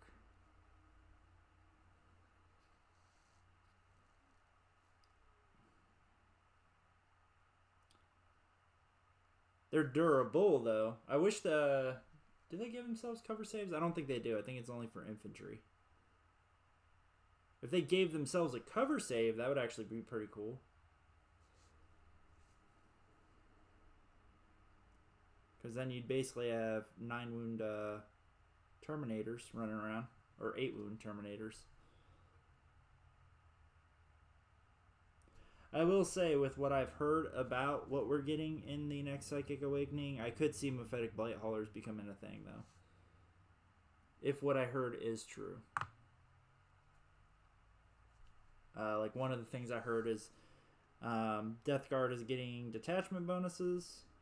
I think I've spoken about this multiple times, but so Death Guard is getting detachment bonuses where if everything is in a detachment of Death Guard, then you get to pick like what the bonus is for that detachment. And I don't know if it's linked to what type of detachment it is. You know, like a super heavy detachment gets this, or a Supreme Command detachment gets this, so on and so forth.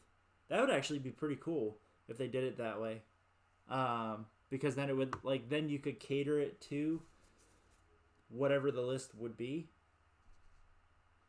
And then take options for that detachment. But, like, I've been told that one of them is that all your demon engines in the detachment heal 1, like a traditional demon engine, because all Death Guard demon engines don't heal wounds. So that would be really neat, especially when you combine that with Disgustingly Resilient, and then you can mix in, like, a Nurgle detachment to bring Poxbringer to heal, you know, another D3 wounds. So that would be pretty neat. I could get behind that. I could definitely get behind Mephitic Blight Haulers in that case. You know what I mean? Because then if they don't pick up one, then you're just like, oh, cool, I'm just going to heal it all the way back, right? It would be cool to have...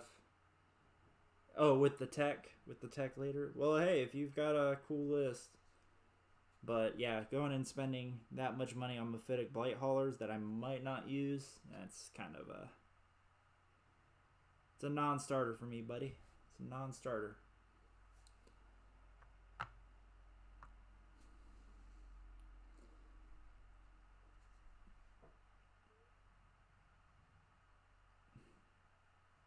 They have a flamer too, I think, don't they?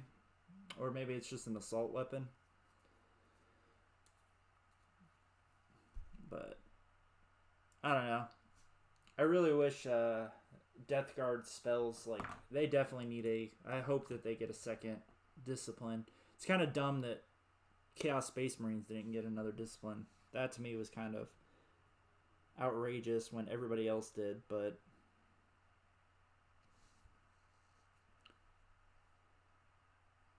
Because what they should have done, my personal opinion... even if they wanted to do the half-assed lazy way of doing it, what they could have done is made one more god spell for each of the gods for Chaos Space Marines, and basically if you dedicated your sorcerer or whatever to a mark of whatever, then you got access to that spell in addition to your normal 2 spells, you know what I mean? So like Mark of Slanesh would get a spell, Mark of Nurgle, so on and so forth. Kind of like what the Thousand Suns got, but it would be obviously specifically catered to. And then what it could do is then you could... well, no, I guess that would make their sorcerers a little bit too strong, though. But it would definitely give you tactical options. But that's just my own personal thing, so... Alright, so we've rimmed the bases. I gotta let these guys dry for a few seconds.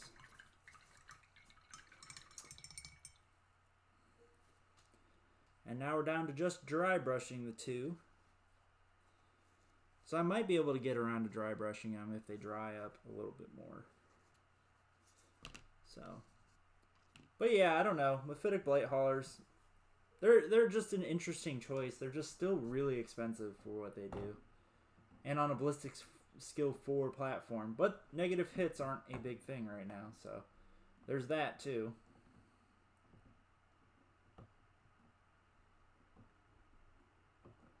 But I don't know, man. I don't know. But if you got cool tech, I'll listen to it. I will definitely listen to it.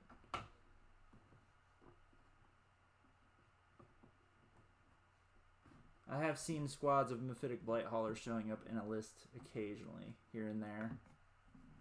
Alright, so sorry I'm putting my paints away real quick, because I don't need any of these ones right now. It's another flesh color. Flesh colors I'm not putting, maybe else I'll put in there. Or the orange. Put the orange in there. There we go. Putting those paints away, that way they're out of the way. Put these guys away, put this guy away. Put away these contrast colors. Ah, nice. My desk is clean. Alrighty. So his base is still drying. So these two bases I'm gonna have to finish at a later date. So now we get to go ahead and pick out flowers and stuff to put on the bases here. All right, let's see. Let me grab out all my tufts.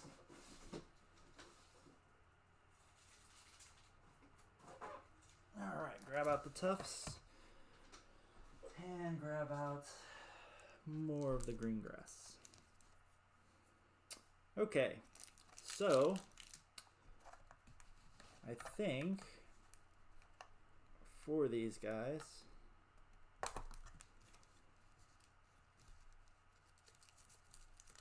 hey, what?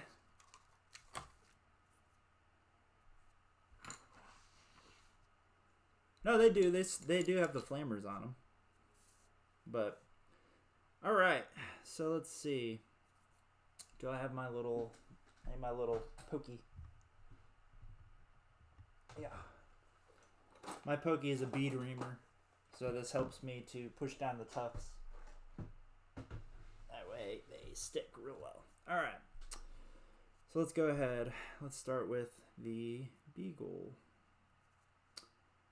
So I think that I want a grass tuft off to his side here.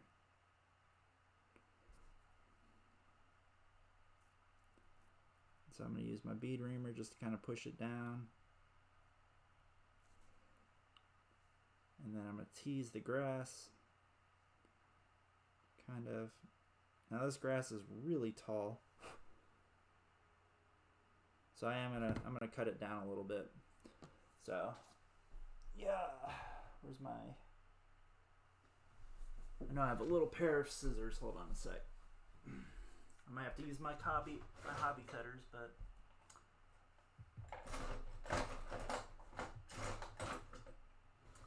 alright, yeah, I'll just use my hobby clips, my hobby snips. So this grass is really, really tall, and I don't want it that tall, so I'm just going to go ahead and snip off some.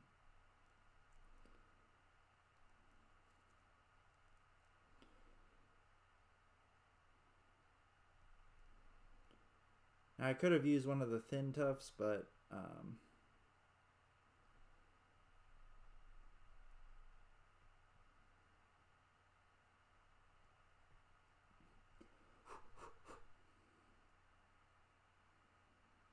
there we go.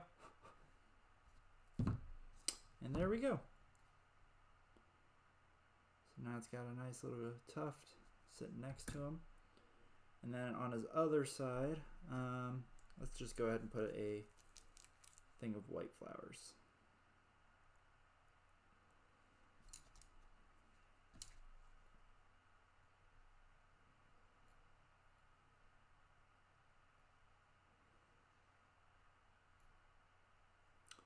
And so I can use this bead reamer to kind of tease the flowers out a little bit if I want to.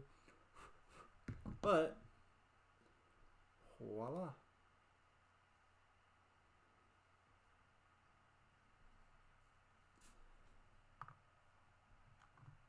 Alright, so we've got the paladin and him done.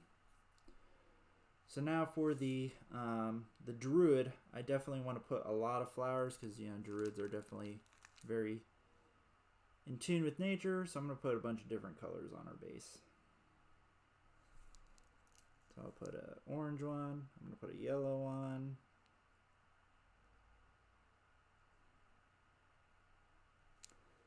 I'm going to go ahead and put a white one.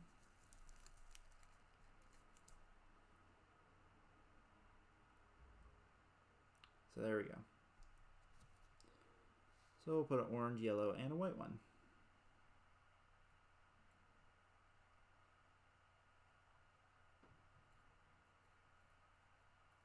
So there's the white one. Like I said, I'm just using the bead rim to kind of push them down onto the base. I'm just going to go ahead and hold it there. And these flowers are kind of tufted together, so I'm going to try to break them up a little bit. You guys can kind of hear it. It almost sounds like a dentist pick.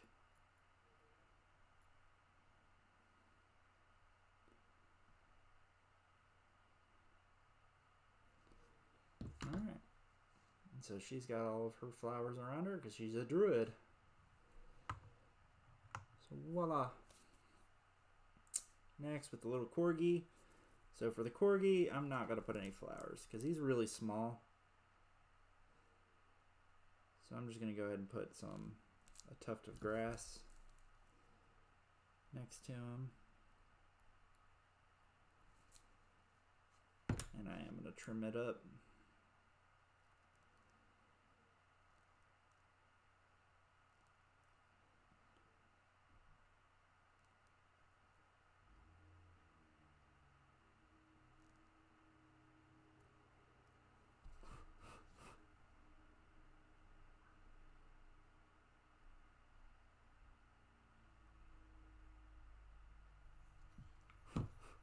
So I really thinned out the grass around that one right there.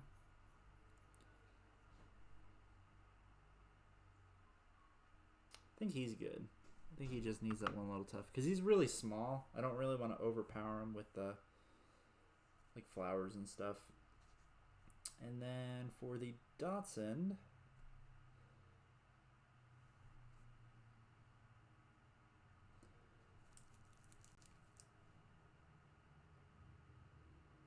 I think he just gets a little yellow tuft. No, that's way too big. Way too big. Yeah. Oh, there we go. Maybe a little pink tuft. I'll do a little teeny pink tuft in here. There we go. That'll be good for him. Just give him a little pink tuft of flowers.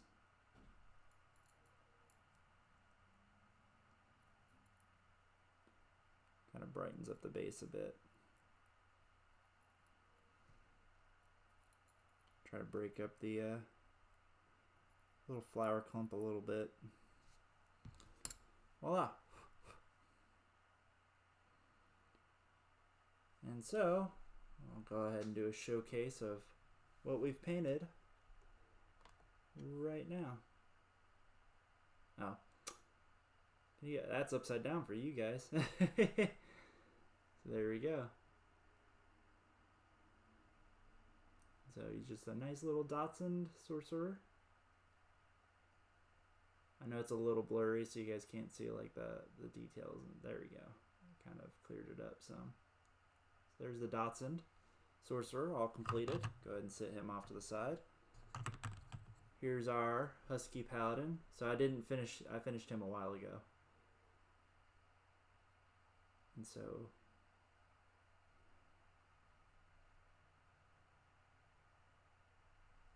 he'll go off to the side. Next, our little Corgi Orlock, or Corlock. And so he just got a little tuft on the side here because he's really tiny. I didn't want to really overpower him with flowers and stuff. So, and then our beautiful Druid.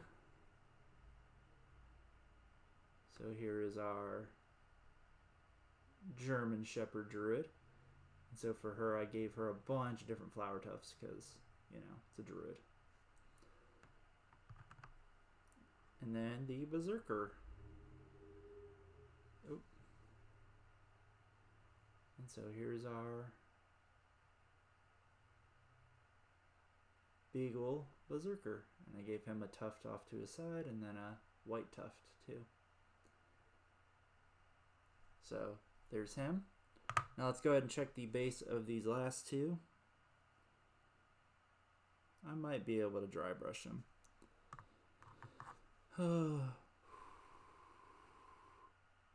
Yeah, they're still wet.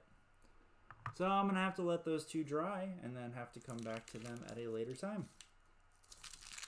But we have finished the Dungeons and Doggos miniatures on stream. Yay! So that's awesome. So you know what? I'm still in the mood to paint some stuff. So we finished the Doggo miniatures. Let's go ahead and start working on some 40K stuff then. So you gotta paint while you're in the mood, right? You gotta keep on pressing. So I'm gonna go ahead and put the little teaser off to the side. I'm gonna go ahead and change the name of the stream real fast. So I'm gonna edit it.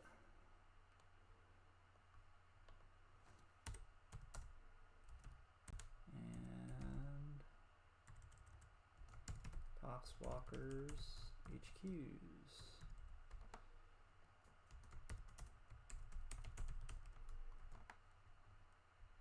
All right. So I just changed up the stream name, so sorry. There we go.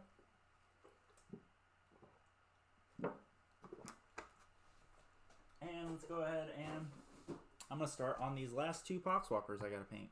This guy and this guy. So this will allow me to kind of fill the time while I wait for the Doggos to finish. Now for these two. Oh, nice. What are you painting right now, man? The flowers off to the side. And the tufts. Because I will need those later.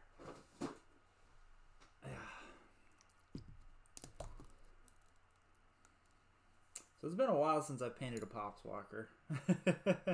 But I always wash paint my Poxwalkers. That's what I did for all the other ones. So I'm going to just kind of continue with these two guys. So I saved these ones because I didn't, at the time, I was just really annoyed at painting Poxwalkers. And so this is a perfect time to show you guys how to wash paint something. So if you take a light base coat of whatever it is, literally you can go ahead and it gets all your highlights and everything done just by doing a wash. Now, the other Poxwalkers in this squad are painted the exact same way. Where I did green. So I'm just basically continuing that trend for this guy. And I'll show you guys what it looks like when it's fully dry here in a bit. Now for the previous ones I only did one coat, so I'm just going to do one coat. Now since I've learned how to paint a lot better, I would normally do like highlights and stuff over this, but I want it to kind of blend with what the other guys look like. So I'm not going to get too technical with these, which is nice because that means I'll get them done really fast, right? But and so get a little bit down under there.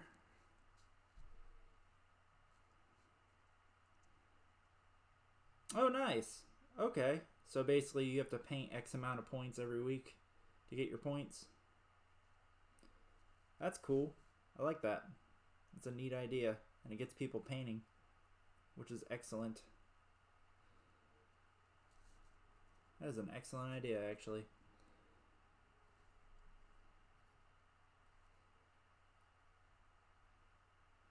Maybe we can do something like that at the store. Maybe I can convince the store owner or something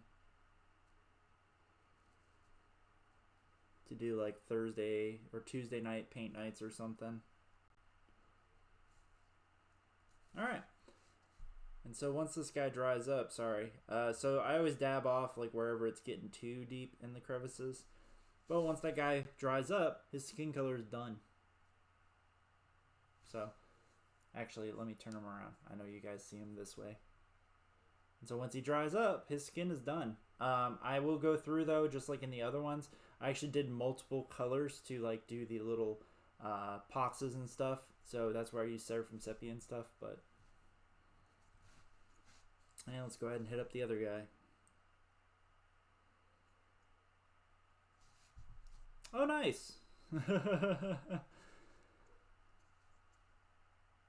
Yeah, so you magnetized your PVCs then?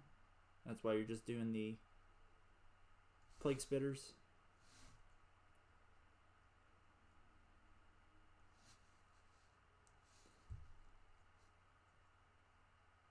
Oh, nice. That's awesome. I like that idea. That's a really cool idea.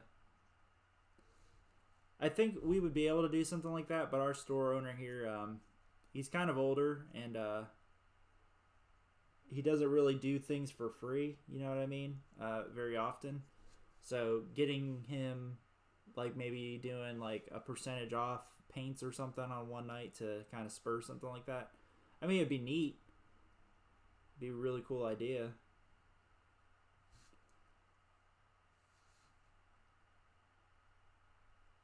But I like that idea. That would get me started on, like, whatever my next army might be. So how many months did you say? February to August? Oh, so it's a 6-month thing. Okay, yeah, that's perfectly reasonable.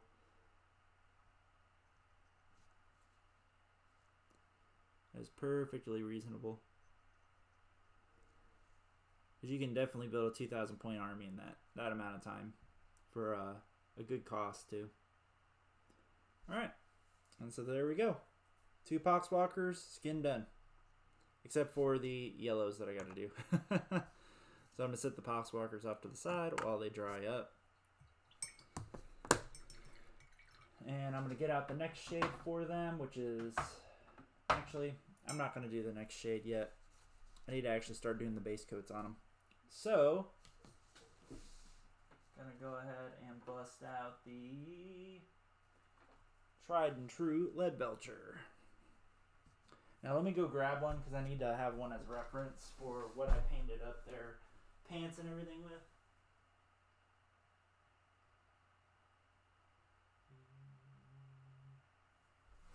Where are they at?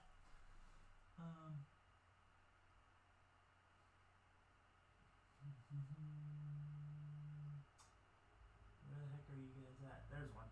Alright. Found one. Alright. Yeah. Found one. Okay, so I painted them green. Yeah, so I painted them green. And red pants and brown boots. Okay, and I have all those colors here because of the fact that I had all the paints from when I originally started the army. So it'll be this one, not that one. It's like a middle green. Is it that one? Yeah, it's probably that one. And red, which is Wazdaka red. Alright.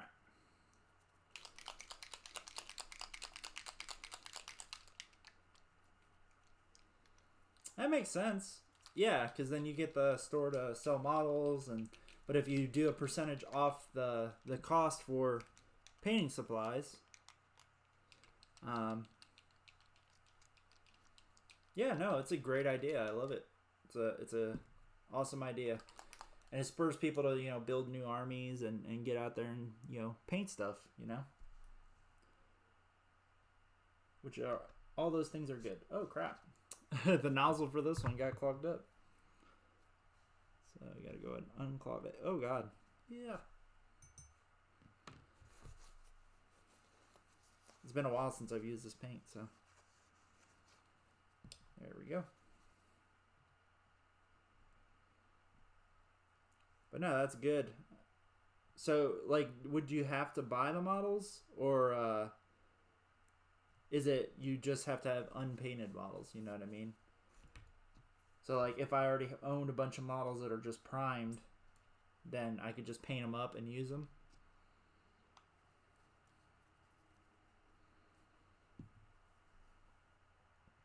Because I like the idea a lot. I just have to... and I actually need Athonian Camo Shade again. So the skin is way too light for my liking, so I'm going to actually go over the skin one more time. But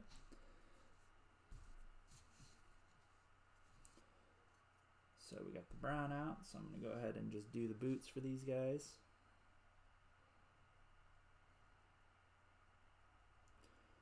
So my Poxwalkers, I don't go really super in depth with Poxwalkers, especially because you paint so many of them. So my paint jobs for Poxwalkers tend to take maybe 30 minutes a Poxwalker, if that. Which, I mean, I guess is still more than what most people spend on them, but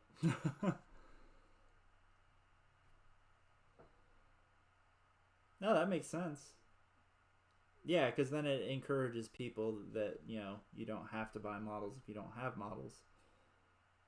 But I'm sure that there's a cost for the league and so on and so forth, so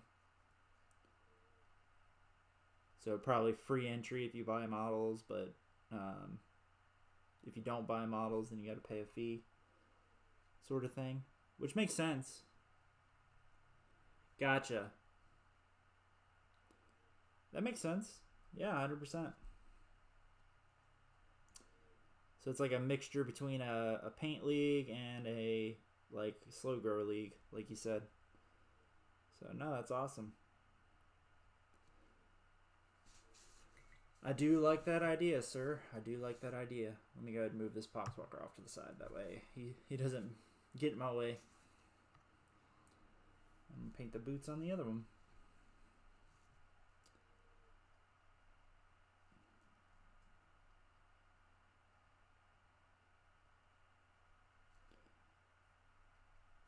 Yeah. I'm really happy that the Doggos turned out the way that they did. A couple of, like the Cocker Spaniel, I'm a little unhappy with how he turned out, but other than that, I love how the Dotson definitely turned out how I wanted it to. And some of them turned out, like the Blue Healer definitely turned out a hell of a lot better than I thought he was going to. So I was like, man, how am I going to paint this skin or fur?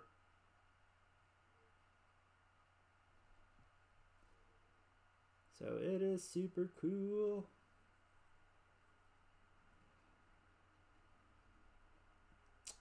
But yeah, we don't really do slow grower leagues or anything in this area. The Maelstrom Hobbies down the road in Hampstead, they're doing one right now, and it seems like they've got a few players, like maybe 10. But none of the quote unquote good players have decided to participate in it. So also it is a fair drive, like 45 minutes to go play your monthly game or whatever. That's quite a drive to go and do, because it's 45 minutes there and 45 minutes back. So it's not like just 45 minutes in total, because I could justify that, you know. But crap, I got brown on my finger. I touched the brown on his boot. So alright, there we go. So right now we are finishing some Poxwalkers.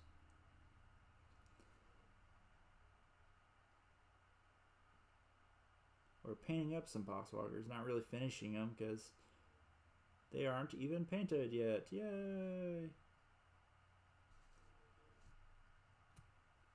And so I realized with the old ones, looking at them, that they have hoods on these two. So I actually painted them like two-face on the other ones, because I was like, oh yeah, half the face is showing. No, it's actually a hood the whole way around. So I'm fixing that with these two.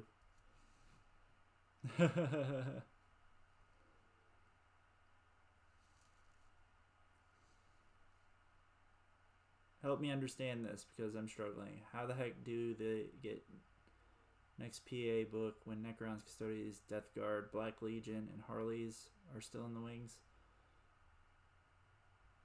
Yeah, it's weird. Supposedly there's something somewhere. Hey, what up, George? Hey, George. So I just talked about your list, man. Congratulations on the win at that GT, by the way. I really like what you did with that list, like a lot. So I would be really interested in hearing more about it, especially the how the Emperor's Children Terminators worked out for you, because that's something I've been eyeballing, because that is freaking, I love Emperor's Children Terminators. So I've been trying to work them into lists myself, and the fact that you were able to do it, I was so excited. I don't know if you actually watched it or not, but I was so stoked. I was like, oh my god, Emperor's Children Terminators. I'm so happy right now. Oh, okay, man. Fantastic. Well, I'm glad that you're a fan of the channel, so I like to hear that you guys out there that are doing way better than me still watch my videos. But no, man, I loved that list. So I had to go back and do it because last week I tried to retrieve it for that video, and then BCP was being stupid, so it wouldn't give it to me because I wanted to talk about it, and then that's why I went back and talked about you and Stephen Mitchell's lists, because I couldn't talk about him last week. But no, that is awesome, dude.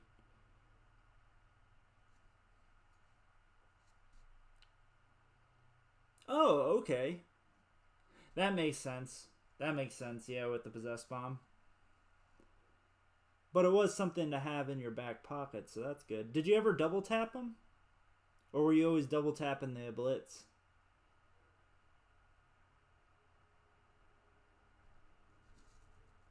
Because I tried Night Lords versions of them, and then I came up against the Emperor's Children version, and the Emperor's Children version was just way better than the Night Lords version of them. Because I was trying to do the whole like deep strike them into a piece of terrain and get the +1 to hit, so that I didn't need prescience, but that never happened. So that is true. That is true. Yeah, and I found, because that's another reason I tried the Night Lords, was for the +2 inches to charge. But yeah, with the Emperor's Children ones, you basically get an auto charge, which is a lot better than the possibility that you might get a +2 inch to your charge, which you could still fail, even though on average you would make it. No, that's good. That's a good point. I'm excited that you're here, because I was so excited about that. But yeah, as far as the lore goes, man, I'm not entirely sure what they're doing with it. It sounds like they're just trying to find a way to just have random factions fight each other at this point. Like, oh yeah, this would be a reason for Death Guard to fight Harlequins or what have you. Which I get it, where it's a, everybody's at war, so whatever, we're all fighting each other. It's a galaxy at war. But no, that Death of Hope video was freaking phenomenal. It actually kind of creeped me out a little bit, because I was like, I'm a big fan of Chaos, but like thinking about how Chaos would be in the real world, and that was a very good depiction, I think, of what Chaos would really be like.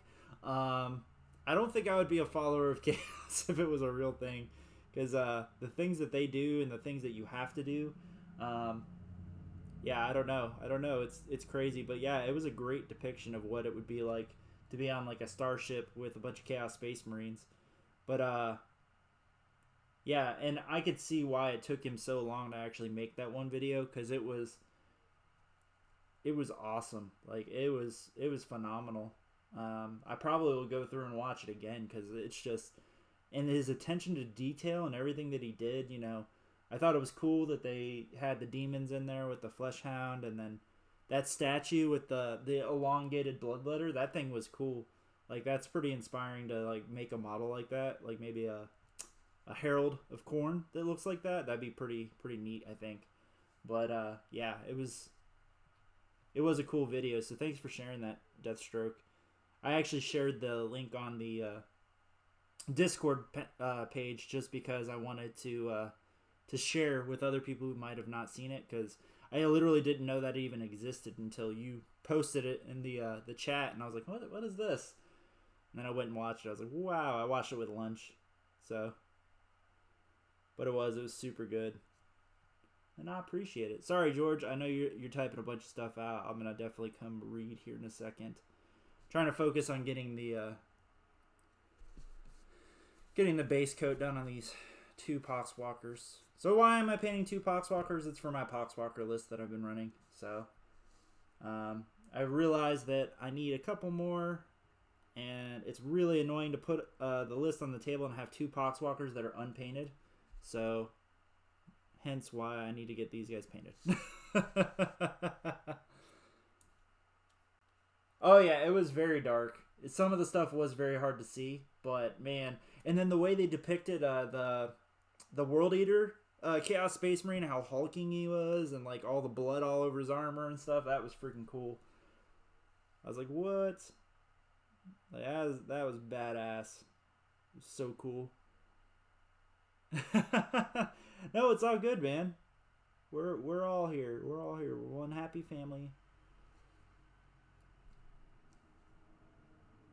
But yeah, now I'm definitely going to read what you commented up above, because I'm highly interested in that list. So, did you know 40K Stat Center was trying to get a hold of you?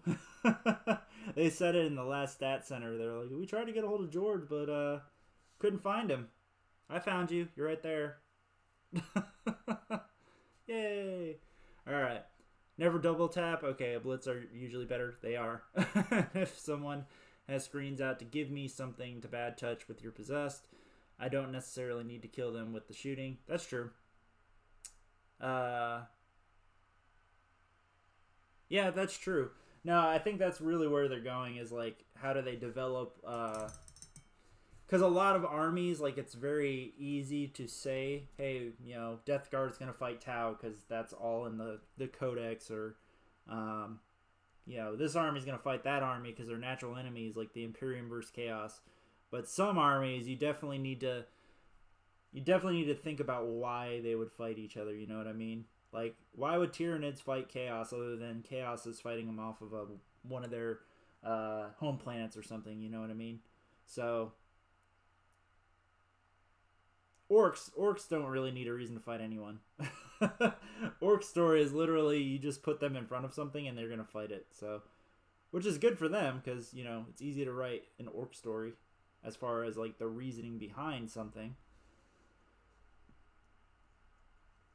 I don't like, though, that every time they write an Eldar story, Eldar is always like they have some mysterious purpose to be on some planet because, you know, they're so rare and there's so few of them that, you know, if you see them on a planet, then they're usually like trying to dig up an artifact or blah, blah, blah, blah, blah. That's usually what their story devolves into, but...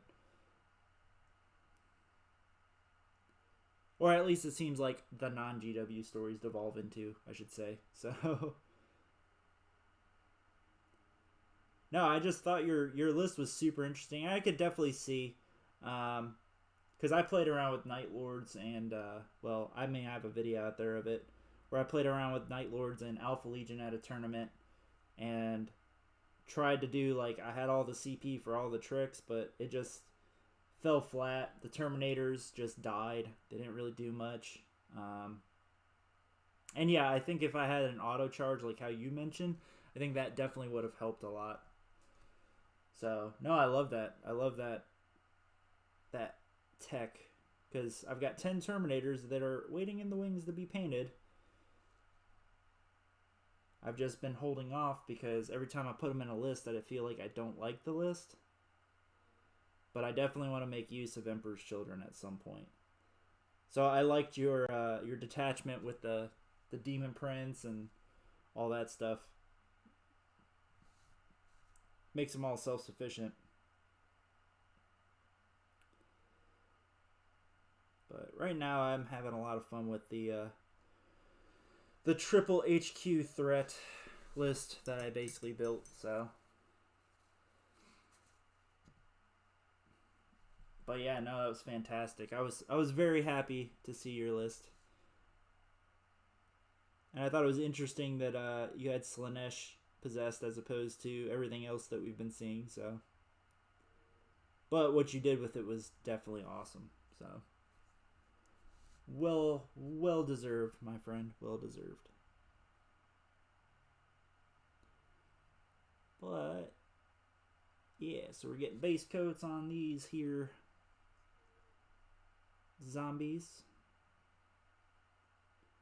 So while the first, so whenever I do wash painting for the skins, because I like darker models, I'm going to go through and actually wash the skin one more time. So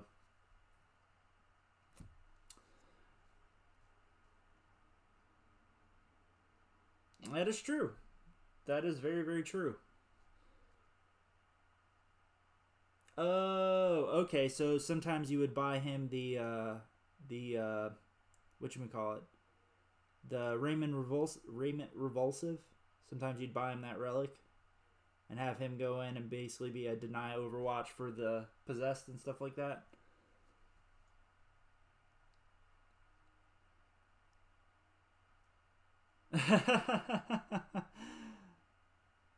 That's funny. Yeah, TJ's not on the possessed bomb anymore. TJ's moved. So how do you deal with the Grey Knights? Is that where the Terminators and stuff like that come into play? Because they're so focused on... Oh, that thing. Yeah, yeah. Raiment Revulsive is the one where you re-roll everything, right? I always forget. They have two different armors of something.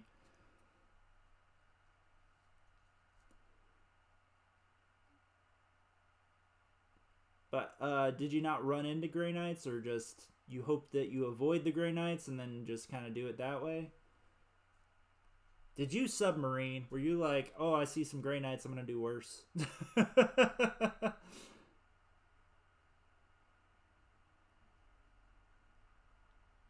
No, that is clever, though, because then they're going to dedicate everything to killing that possessed bomb, and then you have basically a follow-up bomb. Because between the Warp Talons denying the Overwatch and then the Terminators coming in, I would imagine that you could probably put a pretty big dent into a Paladin bomb. Plus you have all the smites and all that stuff.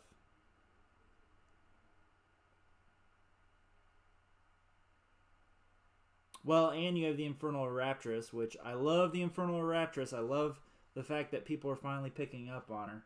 I really wish I had bought one for like $13 back when the Wrath and Rapture came out, and everybody's like, oh yeah, these models are garbage. I had bought one, and the guy never sent it from eBay, so I never ended up getting it. I ended up getting my money back, but I really wish I had gotten the model.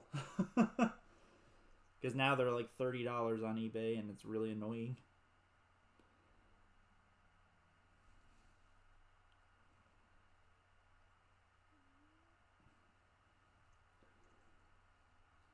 Yeah, no, definitely. I can definitely see that. Oh, okay. No, that's awesome. Yeah, no, she's excellent tech into that matchup, and I can definitely agree with that. I had actually mentioned her to Don Husin, and Don Husin argued, he's like, well, how would you get her in range ever? And I was like, oh, okay, well, I guess that's a valid point. But yeah, if you've got stuff like a possessed bomb, they're going to have to overextend to get to the possessed bomb, and then that's going to put them in range for the Infernal Raptress, and then you just move her up. And when you're casting that many psychic powers, she can definitely put a huge dent in somebody's army. So, which is awesome. And then you cause stuff to explode.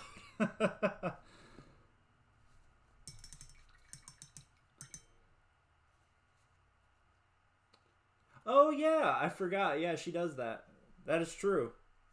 Oh yeah, Slaanesh Obliterators. That's true. Yeah, she does do the bring back stuff. Yeah, it's funny when you forget rules like that. You're like, oh crap, and then you kick yourself later.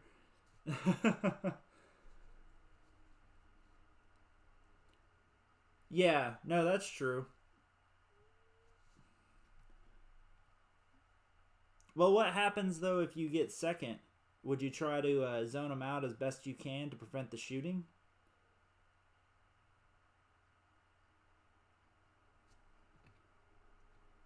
Because that's the biggest thing is you got to watch out for that out of turn shooting attack. Sorry, I know you're probably like here to paint some models, and I'm asking you questions about your list and how you operate it. Just know that whatever we're talking about now is going to end up in next week's video, next week's live stream.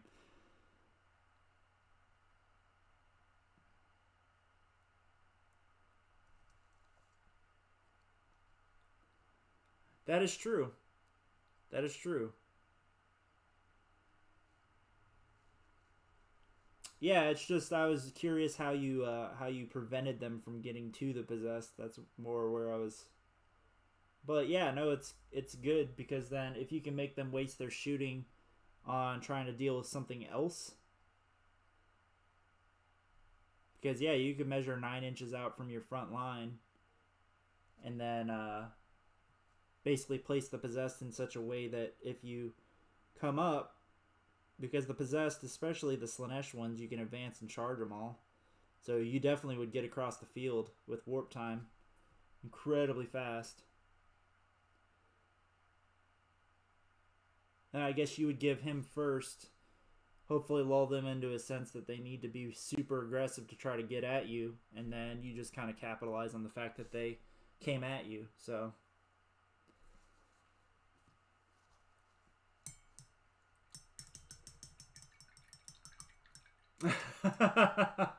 that is true. That is true. Oh yeah, I forget they get the plus. Oh, so then they have 30-inch bolters.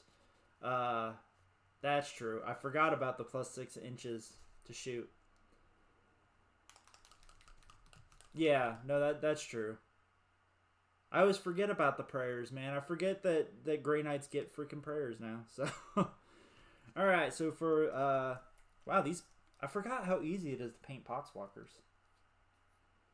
These are actually going together really. Oh no! The cap got stuck.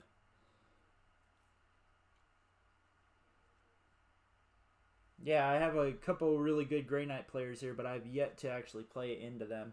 So, my list is actually built with them in mind, with the Poxwalkers. That way, if they want to play the trade game, I can trade a hell of a lot easier with them. Because I'm not worried about their smites. I have 10 denies, so if you want to get in my denial range, go right ahead. Because I have plenty of denies. But yeah, that's true. That is very true. So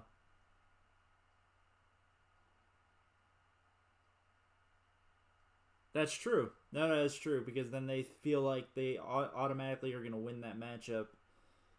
And then, like you said, the 2 Grey Knights players there weren't very good, so your chances of matching up against them wasn't going to be very high anyway. And even if you matched up against them, you've probably got experience on your side, and you're like, well, you know, if you make a mistake, I'm going to capitalize on it. I'm going to waste you, buddy. No, that is good. And I like the tech that you had in the list. Regardless of my thoughts on Slaanesh, because we all know Slaanesh is my least favorite god, but Slaanesh definitely has some play. And that is awesome, man. Very, very good info. I love it.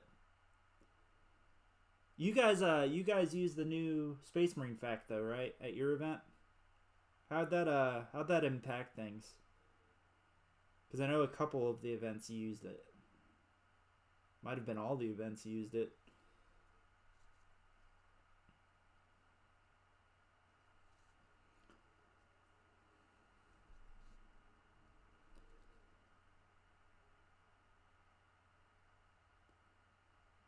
So at this point, I've almost got the entire Poxwalker already base coated. So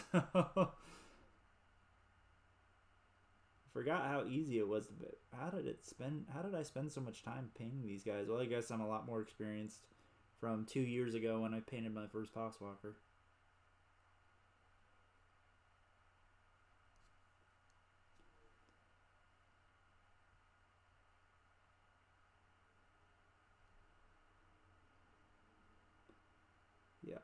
Yeah.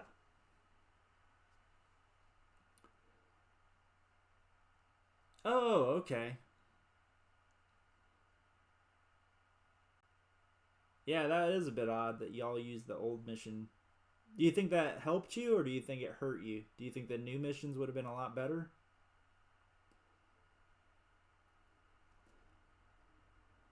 The biggest thing I'm finding with the new missions is I've always been really bad at picking secondaries. Like, I think that is probably, it's a skill all in itself, and I'm horrible at it. Because I never build a list with secondaries in mind. I probably should change that. I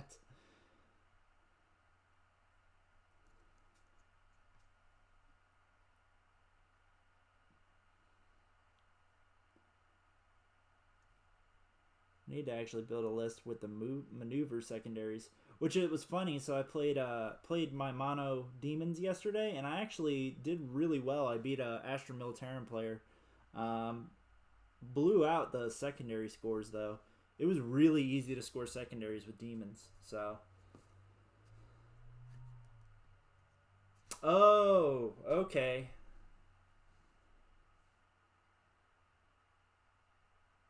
Oh yeah, no, that's pretty bad. But no, that's good. So your final match was like against Iron Hands or something? Yeah, it does. It definitely helps because then now you can counter deploy. I found that really helpful with the Poxwalker blob because I know whether or not to start my characters further back or more further forward, depending on the matchup.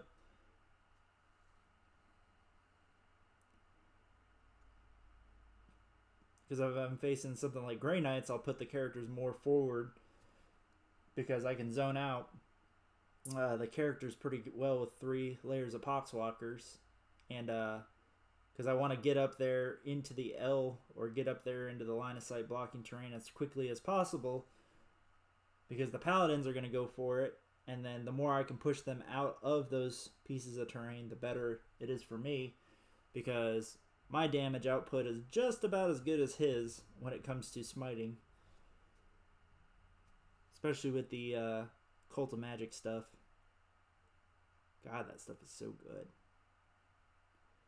So good. But I don't know how I would handle a Possessed Bomb. I guess I would just screen against it, have the Possessed charge my first line of Poxwalkers, and then try to smite it off the board from there. And if you played your stuff more defensively, I'd be more worried about like a Contorted Epitome, but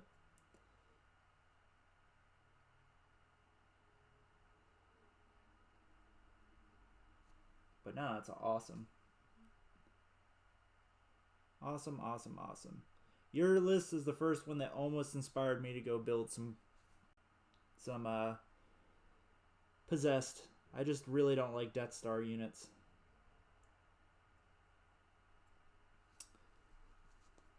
Oh my god. There we go.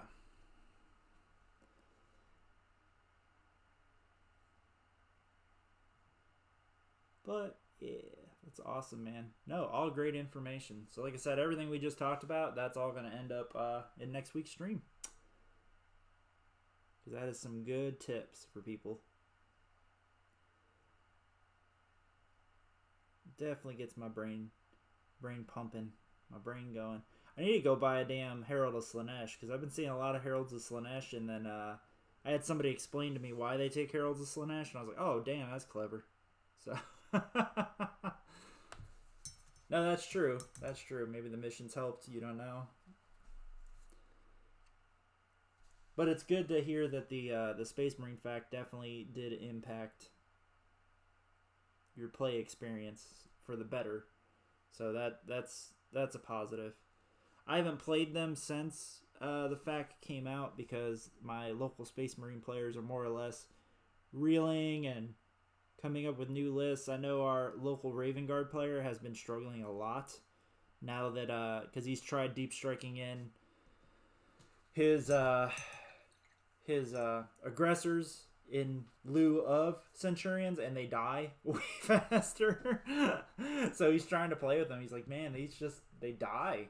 And I was like, yeah, I told you, man, they're a lot easier to kill than those Centurions, and I think that's why it's a huge benefit for anybody who's not Marines, because it's like it was really oppressive to deal with a unit of Centurions right off the bat, turn 1. Alright, so we're going to finish up the last few base coats on these Poxwalkers. So as you guys can see, they go up real quick. So I paint mine really base, just pick a few colors and then just kind of copy and paste. And then I didn't even highlight these guys, so I'm just literally going to wash them, and that's going to be that. Man, I was a really bad painter back in the day. I didn't even know what highlighting was. So, but we're going to continue on the tradition of what the other ones look like. That way, I don't have a disparity between Poxwalkers, you know what I mean? Like, wow, why do those ones look so much better than these ones? Well, that's because I painted those ones yesterday.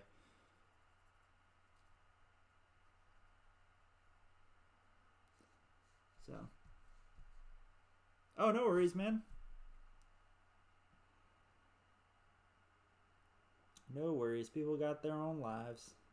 It's a pleasure having you here, man. And I love that you're able to answer my questions. And no, that's fantastic, dude. You are an inspiration for many Chaos players.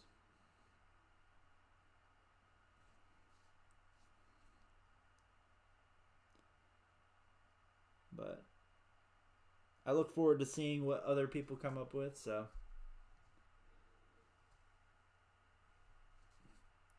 Yeah, no, your list would definitely be good at that. What would you pick in your situation? Assuming you didn't change anything, right? So, hey, you're taking the same list. What secondaries would you take?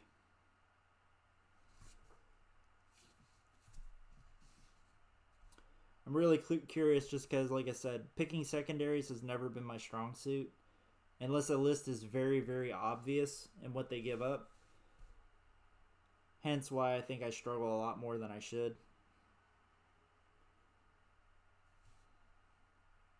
Also, I've learned that Poxwalkers are not good engineers when you need to play them forward. So, especially because a lot of lists know how to pick them up real fast. So Sappers is actually really good for Poxwalkers. I started playing around with Sappers, so.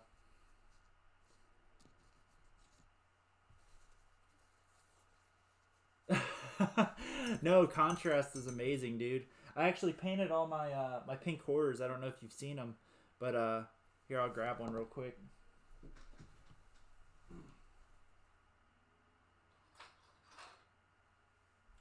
So these are on my list of things to do eventually, but yeah, these were painted with voluptuous pink, watered down, and then just highlighted real quick, and then there you go, we're done. Like at this point, I just need to do teeth and details on all the pink horrors, but yeah, they're all done the same way. These are the next guys I need to work on. I agree though. I think all of the demon codex in general needs a definite boost from PA. But I had a lot of fun playing them yesterday. But man, they took a lot of thinking to. I forgot how much of a thinking man's army demons can be. Because I had to be super measured in my approach against because I was playing Astra Militarum, and I took first turn. I won the roll off, took first turn because I was like, yeah, I need to get all my defensive buffs and everything on the Poxwalkers or the Plague Bearers established, and get more forward pressure on this table. And it's weird too when you play with demons, because basically with mono demons, right, you don't get a kill turn one, like unless somebody has something infiltrating way up. So it was weird going into the game. My first turn was like literally I cast some spells and go. And my opponent's like, oh, is that all you're gonna do? I was like, yeah, that's all I'm gonna do. And he's like, oh yeah, and he rubs his hands, greedy Astra Militarum player, and then just starts unloading into my units, and only put a Lord of Change down to 3 wounds. So with all of his Lehman Russes and missile launchers and all that fun stuff, so which was awesome. But yeah, I agree. Last game was against Imperium Mix. IF Thunderfire Cannons plus Captain, Blood Angel Smash Captain, Ashrath, and 3 Scouts. Raven Guard Successors with 3 Fords. Wow, so he was just mixing all the tricks together. Huh. Mostly took Recon, as I have quite a few units that can get that, plus a lot of characters that are not easy to target. Engineers I take for Cultists if they don't have any. No, that is true. That is true, or anything they can deep strike in and scoop up the Cultists real easy. No, that is true. And I guess it depends on where the objectives are, too. What map you're playing. No, very good. That's good information, man. Thank you for that. I've got a tournament in 2 weeks, so I'm not getting a lot of play time because I'm busy painting, and then I'm running an event next weekend, so obviously not going to get, unless obviously somebody needs a teammate because it's a team tournament. So I'm bringing 2 armies. That way I can fill in as a team by myself if we have an odd number of teams. I've already said that I'm going to give whoever I play the bye, though. They win, but we're going to play the game just so that way it's like practice. But yeah, I'm taking Death Guard and Demons just for lulz. Let some people beat up on me a little bit. Who knows? Maybe I'll win a game.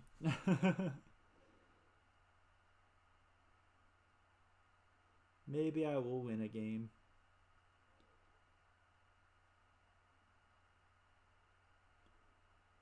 But no, that's good info, man. That was great. Somebody hopped off.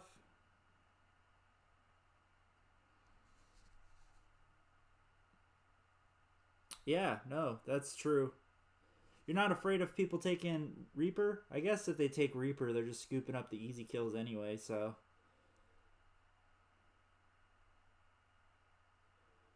Well, I guess beyond the 60 cultists. Yeah, you don't have... Well, yeah, they would pick up the Possessed, and that would be their other points for that.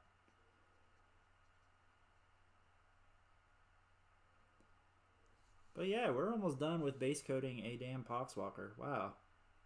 How did it take me so long to paint these back in the day? It's just insane when you think about how long it, like when I'm sitting here thinking how long it would take me to paint one of these, and I'm sitting here doing it. It's like, wow, dude, like I'm getting this thing done in like 20 minutes.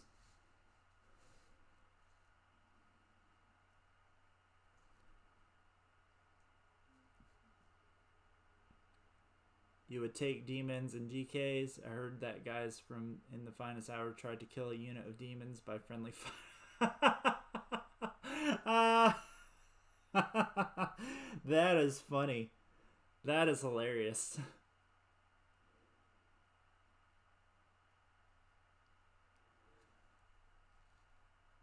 No, that's true. That is true. Yeah, so I guess in which case you're just like, well, they're going to take Reaper anyway. I don't care about cultists. Here you go. And if they don't have any line of sight shooting, then at least you have some good backline holders. So, no, that's true. And then if they do have line of sight shooting, then you use them as screeners, or they just go forward to die for the glory of chaos, because that's what cultists do. They're our version of guardsmen, more or less.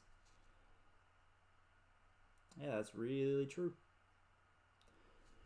I find I just play cultists way too defensively because I'm like, man, I don't want to give up these like easy free kills on turn 1, but yeah, I guess really it doesn't matter. Because if anything, if they kill them early on turn 1, it means that it's less for them to kill turn 2, 3, 4 to get kill more or whatever.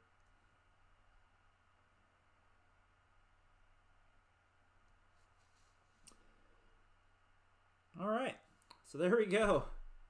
That is a fully base coated Poxwalker in like record time. So let's go ahead and finish up this other Poxwalker.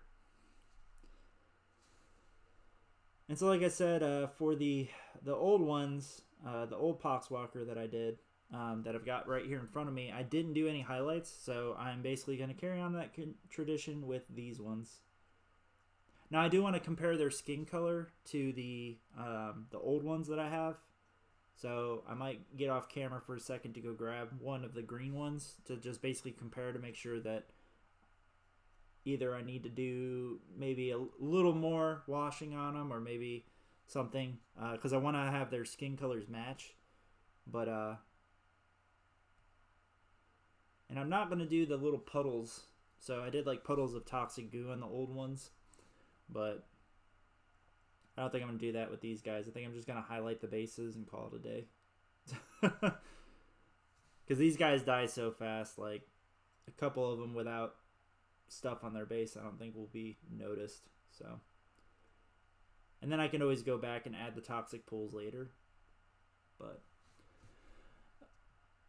almost said blah blah blah. It is more that I need the CPs, and frankly, the choices for Slaanesh Chaos are not good. That's true. I've had several games where They are all dead by the end of turn 1 and the beginning of turn 2. SMs are able to... Yeah, that's true. That's true, but like you've kind of alluded to, and that's kind of where it's eye-opening to me, is that, if they want to kill the cultists, go right ahead. Like, yeah, you're removing my options, and I've got less units to deal with you, but cultists aren't really there for that anyway. They're there for board presence. So if you want to remove all these cultists, well, you're leaving the things that really matter alone, and yeah. It just sucks that we have to take those taxes, you know. It's not like Gaunts. Like, Gaunts are actually very, very good for their points cost. And then they get stuff like Fearless, so they don't run away. You can double move them. Like, you can do all sorts of stuff with Gaunts. Cultist is like 40 points of nothing. 40 points of bodies that are just going to die. That's pretty much what they are. Hence, whenever given the chance, I'll take Nurglings 9 out of 9 times, but... If you're just playing Mono Slaanesh, I get it, though. Your troop options are very limited. You're like, well, what am I going to take today? Have you started messing with Noise Marines at all, or is that just something you're not interested in because you're in the Possessed bomb right now? Because I know you just watched the video, but man, there's a lot of people messing with Noise Marines. And some of the stuff they're doing with them, I like a lot. I don't have any. I wish I did, but...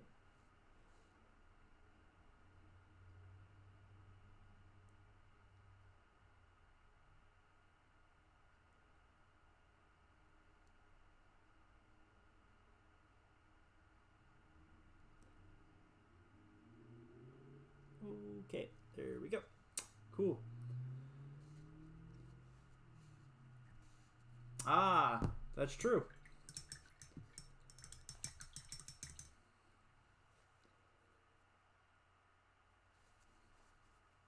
Yeah, no, that's true. I really hope that they get something like Deny Overwatch. Demons need that in general. Like, they need a Deny Overwatch power, a Deny Overwatch something, because Bloodletters could use it too, you know? Nothing worse than deep striking in your Bloodletters and just getting them wiped out on Overwatch. So dumb.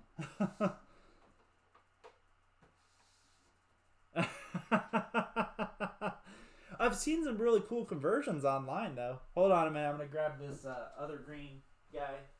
Compare their skin colors. Yeah. Oh, man. Where's he at? Is that a green one? Nope, that's a brown one. Where the hell are they?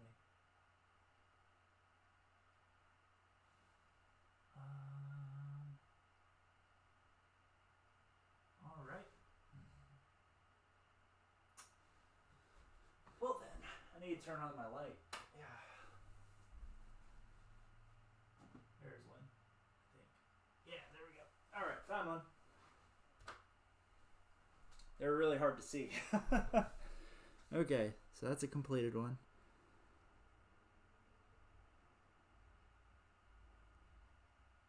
Okay, I'm going to say the skin color is very close. Yeah, that's fine. All right, cool. So, I've got to let them dry up for a few more minutes. So while those dry, I'm going to grab the Doggos that I finished earlier. Okay, their bases have hardened up. All right, now we can finish up these Doggos. So I'm a big fan. I don't know if you've been watching us for a while, George, on the paint streams, but... I'm a big fan of painting multiple models at once. That way I don't lose steam. I'm probably going to finish the Poxwalkers, and I'm going to probably call it. So, but...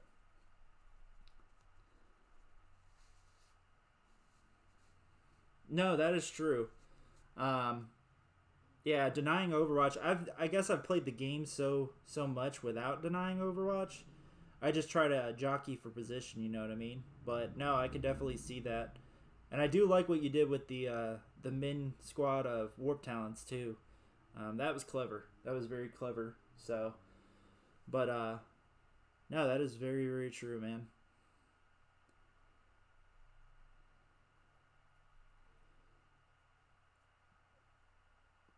But yeah, because CP is definitely a thing for Chaos, you know. All right, so he's got his base. dry brushed. Let's dry brush the base on the other one.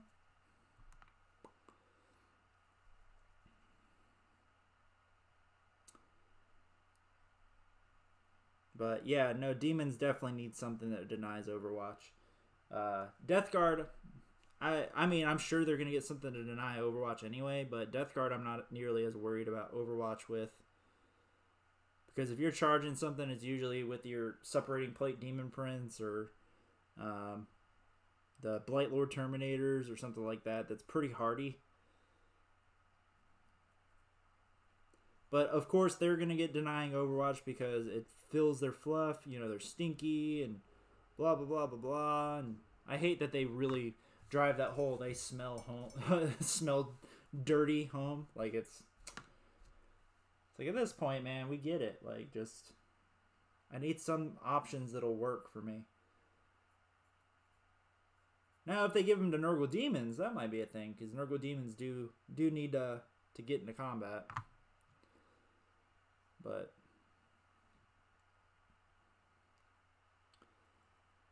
sorry, I'm touching up the base here on these dogs because I kind of got it on some other stuff. There we go.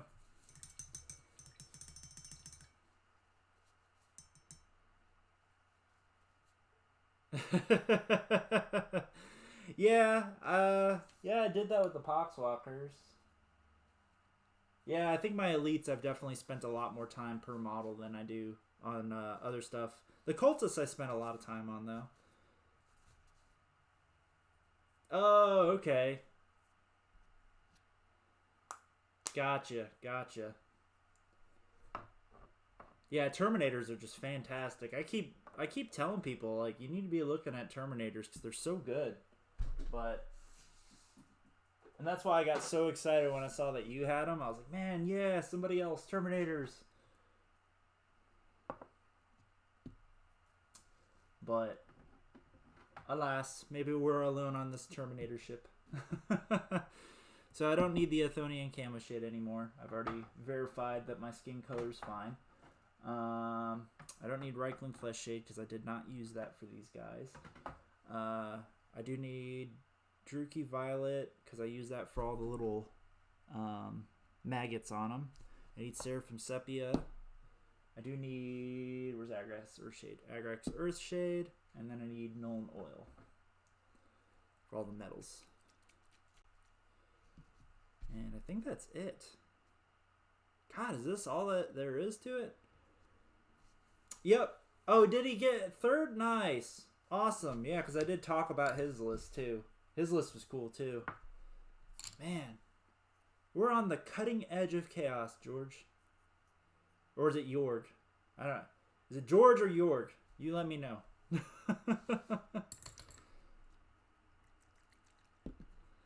You let me know. I try my best with people's names, but I'm American. I can only do so much.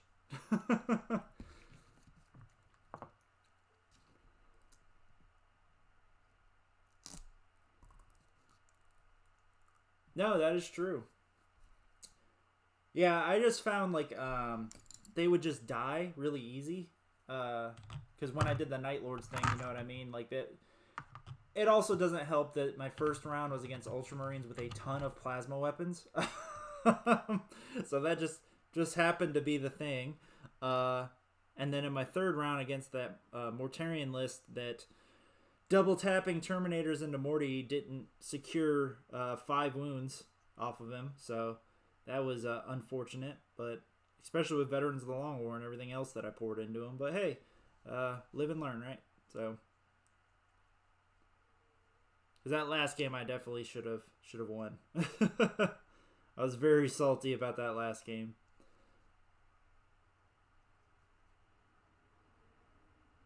I was feeling good too after that first round. I was like, yeah, man, I got this in the bag. And then Morty just would not die. And Morty then picked up my whole army. So, isn't that the way with Morty, though? He can single-handedly win you the game. But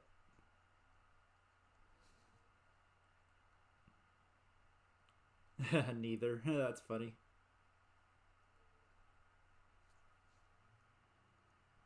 It is a clear G, like go. So G-org, more or less G, and then, oh, G-orc. So you say it G-orc? Huh. I would have never guessed that. Is that Swedish or is that G-orc? G-orc? G-orc. G-orc? Sorry, I'm gonna keep saying this until I get it right. So you'll have to bear with me. G-orc.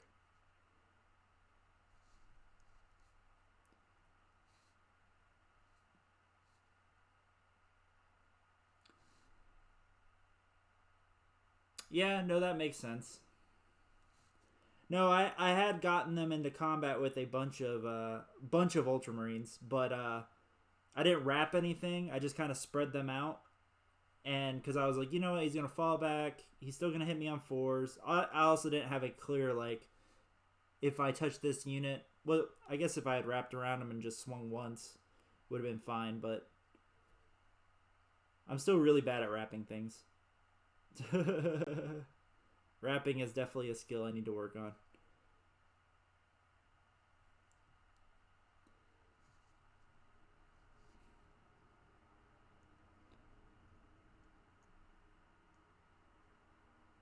Yeah.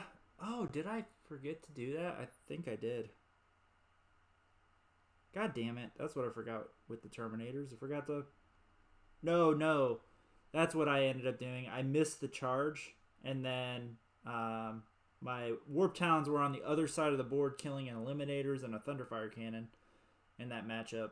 And then, yeah, he basically focused every single thing. Not there yet. I'll get it. I'll get it eventually.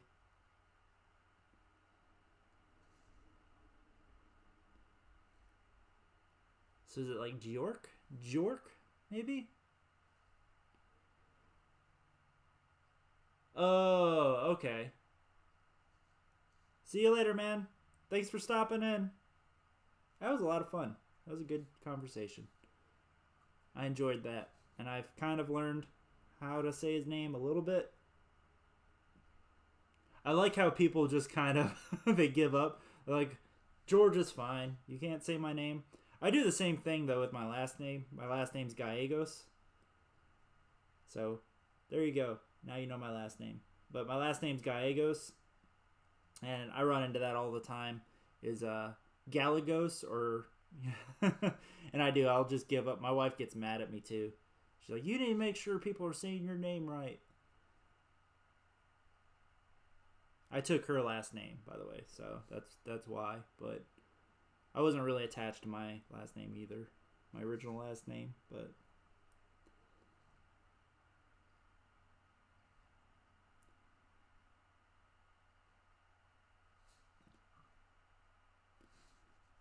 But yeah, I'm 100% in that boat where like, oh, you can't pronounce my name, that's cool. So when people call me Gallegos, I'm just like, okay, that's cool. Close enough.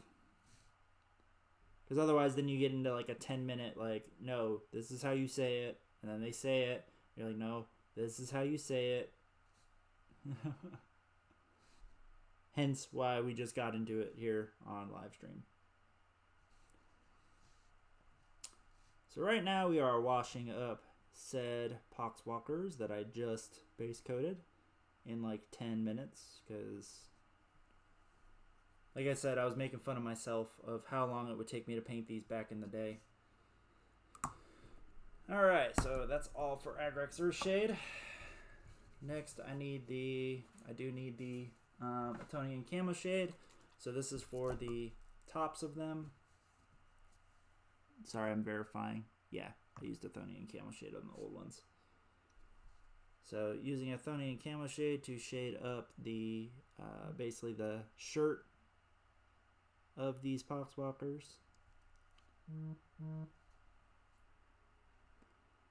And so thank you guys for tuning in. I've been doing Dungeons and Doggies models for the past 2 days, and then the past 3 days, I think. And I'm pretty much done with them. I'm actually finishing them here on stream in a minute. And then once those are done, it's back to Warhammer till my wife sends me the other Dungeons and Doggies models, and in which case I have to go back to finishing Dungeons and Doggies models. Yay! But Dungeons and Doggies models are fun, so if you ever want to take a break from painting Warhammer, I recommend buying some. You guys will get to see them here in a minute if you guys haven't seen them. Because right now I'm doing the wash on Poxwalkers, but I bounce between models because I don't like having downtime. Downtime means that I get bored, and then when I get bored, then I want to go do other stuff. So if I can keep myself occupied, I'm not bored.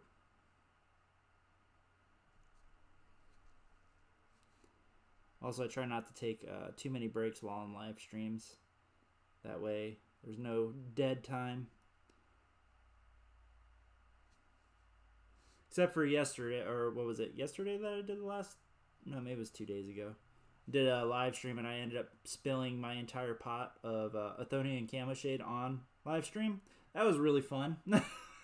So I had to cut it short. I was like, well, now I got to go clean all this up, and got all over my shorts, and that was a fun time. So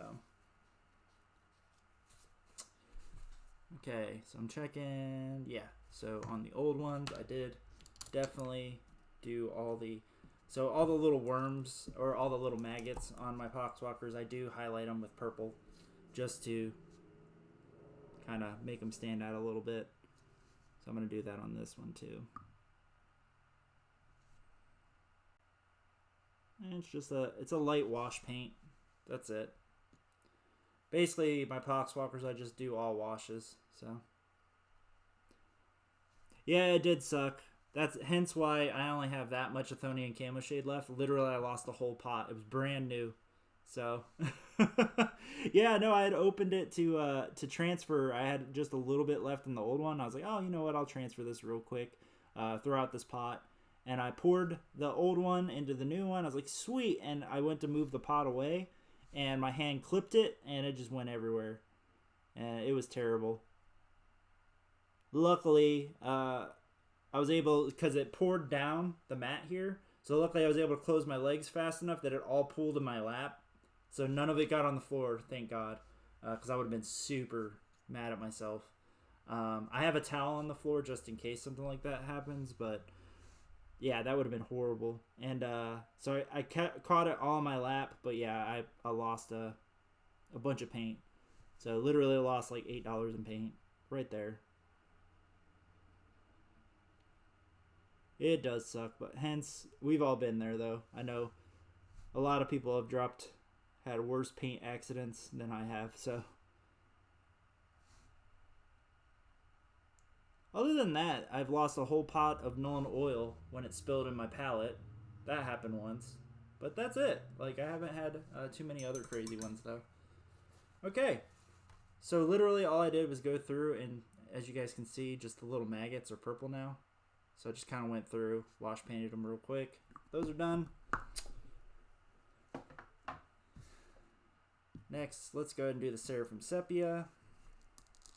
So Seraphim Sepia is going to be for all the bone. And then, as a matter of fact, all the little welts and the boils on them, because Seraphim Sepia is like a yellow. So I actually go through and I just kind of touch around the welts.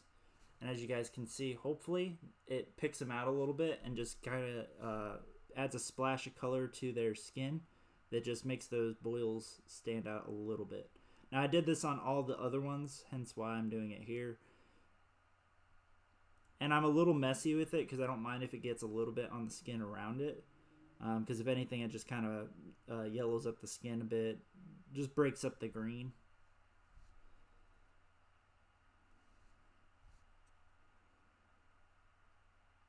And this is why I love Nurgle models too, is that I can be messy and not like super controlled with my brush strokes or what I'm trying to do. And I can get a really cool effect on the model because that's kind of how it's supposed to look.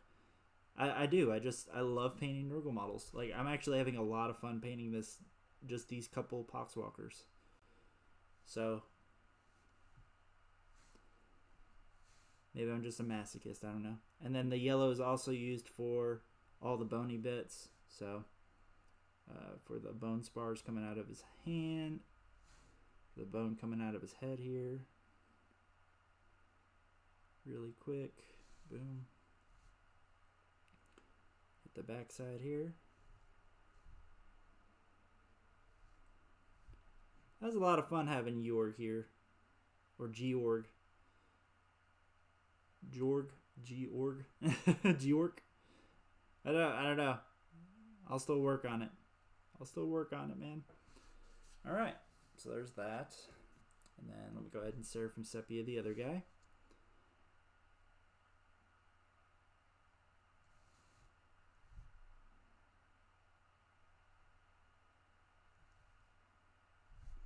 I do. I really love Nurgle models. They're just so fun. It's been a while since I've painted a Nurgle model. Well, I painted Necrosius the other week, I guess. Because it hasn't been that long. But at least now I'll have all my Poxwalkers painted. So, yay! That's good. That's positive, right? So no more having one Poxwalker that's not painted.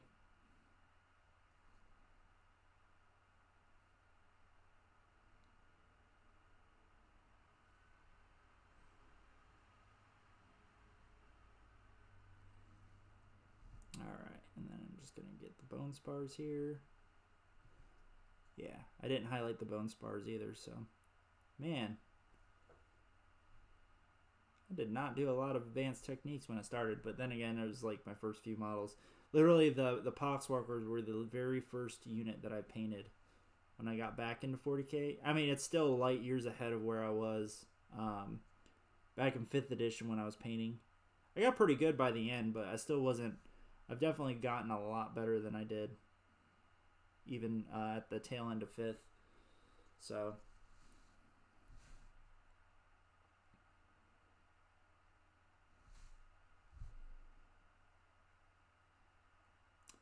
But I do miss some of my 5th ed models, like my Fiends of Slaanesh were, what are they? The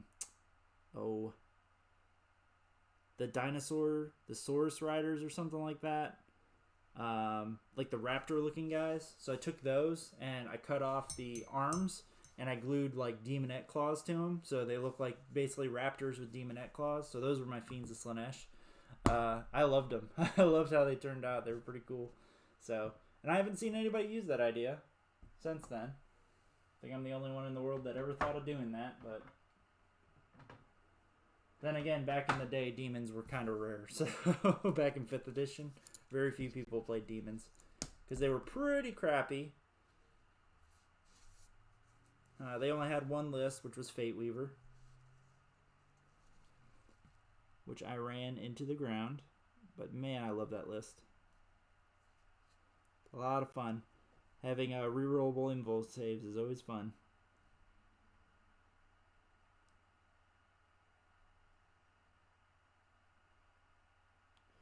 Alright, so now I'm taking Nuln Oil and just going over all the metals. Just being real sloppy with it. Don't really care. Just don't want it to be shiny.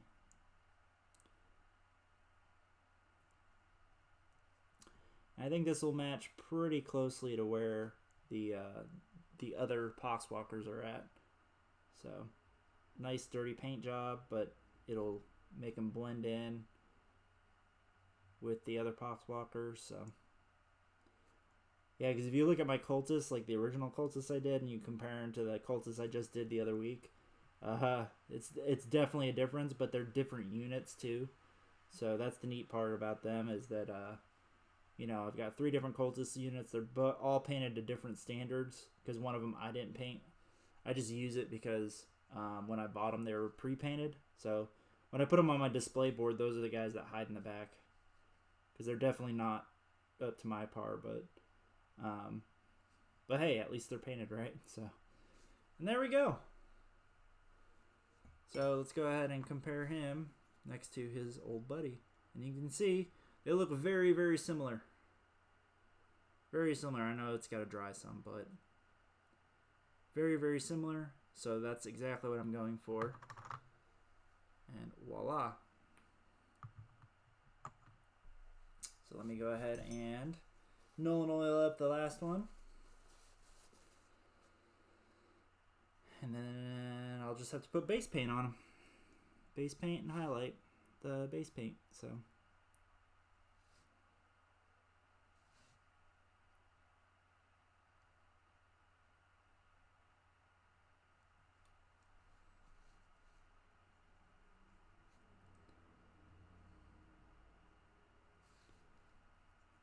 I noticed that it wasn't cocked quite that well. So if you guys need to see them better, just let me know. I'll pop them back out and show you. So right now I am washing this guy's blade and everything.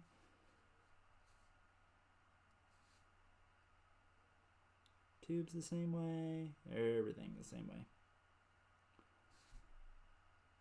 This is also fun because I know it's kind of mindless. Like I'm not putting a lot of super amount of effort into it, so I'm not having to concentrate. So it's nice. I can concentrate more on talking than painting.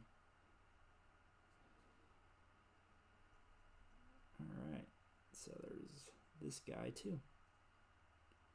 Boom, look at that. Boom, 2 Poxwalkers done. Dunsies. Finito. Alright. So let me pry out the base paint real quick. Still need I'll need that eventually, but I'm not going to get to it today or on this stream because the base paint takes a while for it to dry. So my next interview is Red Powell. So that's actually next week. As a matter of fact, tonight I need to message him just to kind of make sure that he's still good to go for next week's interview. But yeah, we're going to definitely talk about corn. So that'll be a lot of fun. I haven't had anybody on the channel talk about corn yet. It'll be a nice change of pace because unless you count talking about the Lord of Skulls as corn, but it'll be a nice change of pace because it will be stuff that's not, Nurgle or well, yeah, I had 1,000 Suns on Dave Savage from the Zinch podcast. So, but yeah, Red Pal's my next one, and then I'm actually trying to line up Kenny Boucher for my next one. So, just kind of talk to him. But yeah. Also, he's a bit, Kenny's a big Chaos fan. He still played them all last year. So, and I do enjoy the Long War. The Long War podcast is a lot of fun. Is it a little crude sometimes? Sure, but that's kind of what they're going for, and that's fine. And I like that I'm starting to get out there. It seems like a lot of people know about the channel that I'm like, oh, okay. I did try to hit base with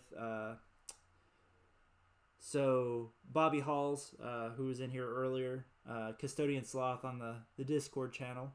He recommended that I get in touch with the Warp Charge Gaming guys because 2 of them are big Chaos fans. So I did message them and tried to line something up with the main guy there is George. I messaged him and it doesn't seem like he's very interested. So there's that. So that's probably not gonna take off. So I put that carrot out there and we'll see what happens with it.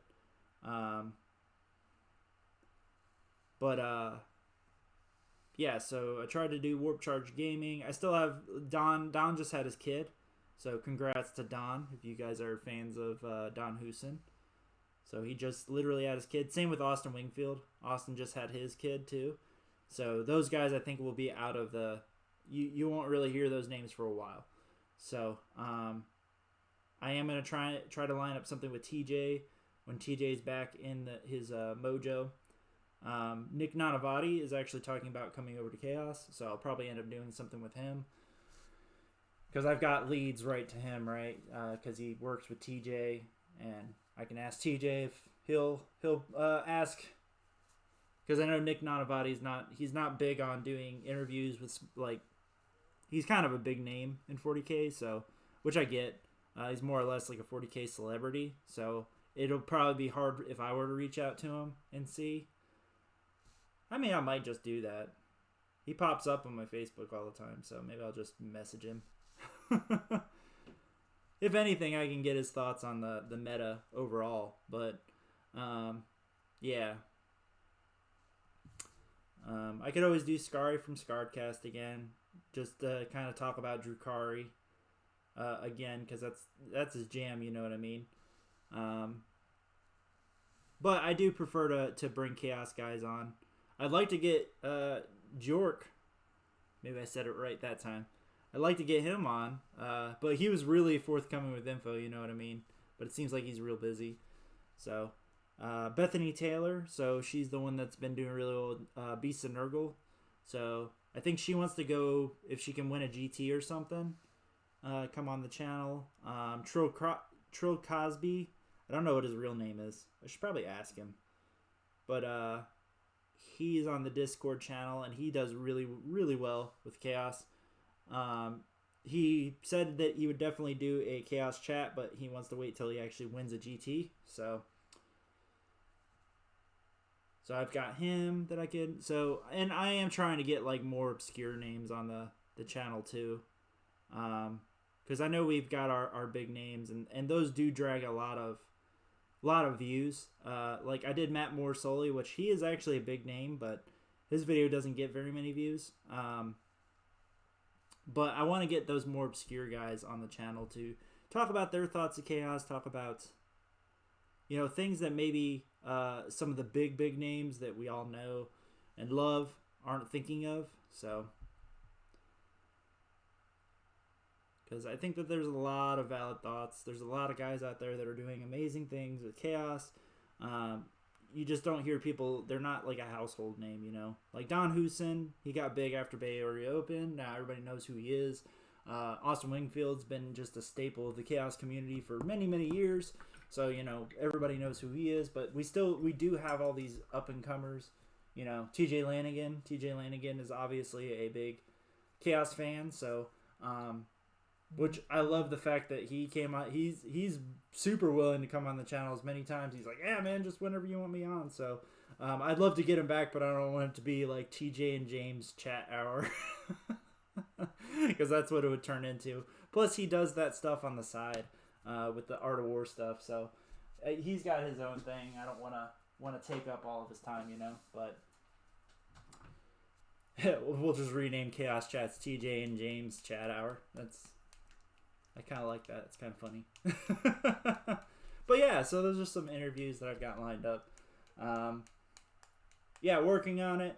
I know for sure Red Pala's next week.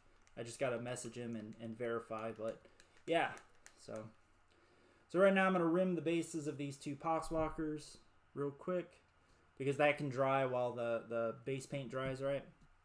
And then at which point these Poxwalkers literally just need a bit of highlighting on the base, and they're done. So,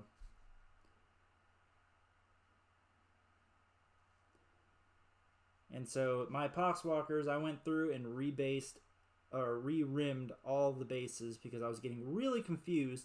I had done them different skin colors to try to break up the squads. Well, not break up the squads, but tell the difference between my squads. I was like, oh yeah, you know, these guys have green skin. These ones over here have yellow skin. And the more I play in tournaments and stuff, the more I'm realizing that the skin colors, because of how light they are, it's very hard to tell, especially from afar, who's what and where, because all their bases look the same. So I went ahead and re-rimmed one squad. They have like a light brown. This squad has an army green, and then the other one has black. So, as a matter of fact, you guys can see what the rimming looks like right there. So I'm going through and re-rimming. I re-rimmed all the Poxwalkers. That way they all, now when I look at the table, I can tell which squad is at. And then things don't get confusing for me or my opponent. Because if I'm confused, my opponent's confused. So that's something that I noticed during the tournament. And then I had a few practice games with the Poxwalkers. And I was like, yeah, man, I'm getting so confused with where the squads are at. So I'm going to go ahead and redo these. So, and it'll help out. So I want to get these guys rimmed. That way they can dry their rims. And then we can pick out some beautiful flowers for my two doggos that I finished. All right. Cool. So, and I heard my phone vibrate, so I got to check and see who that is. Who has texted me? I think it's... No, it's not my wife. Ooh, who is it? Is it Thomas? It is Thomas! Thomas came in third! Fantastic, dude! Ah, with a loss and a draw. My boy, he came up and got third place. You're at Grey Knights in the final round with Magnus and Demons. The full Grey Knight experience as well as 10 Paladins.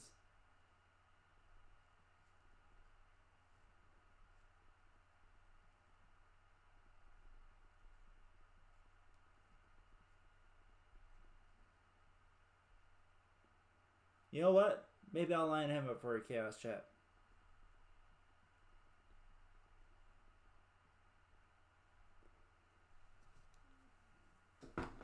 So maybe I'll line him up. That is awesome, though. Thomas, well done, man. Well done. I know he's not watching right now. He'll probably end up watching videos later. But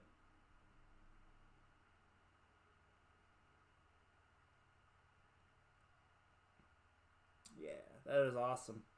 And people are already posting, hey, you should do reviews on these board games. But if you want to vote as to whether or not I should do board games, you got to check out our Facebook page, because that's where the poll is at for board games. So hence why I always give the Facebook shout out. So let's do some flowers for my last two doggos. Boop. Doggo 1 and Doggo 2. Okay, let's see. So I think for this doggo, I do want to put some rocks on the ground here. So yeah, maybe I'll get Thomas on here. Thomas would be awesome. Thomas talks to me quite a bit, and I love the fact that he's been doing really well. He's friends with Anthony Chu. He's also friends with all those guys up there, Manny Chima, and so on and so forth. And it's awesome to hear that he's doing well. With Thousand Suns, nonetheless. And Demons, he got third place with Magnus, by the way. So I know I gave him a shout out on the earlier stream, but I'm super excited for him. So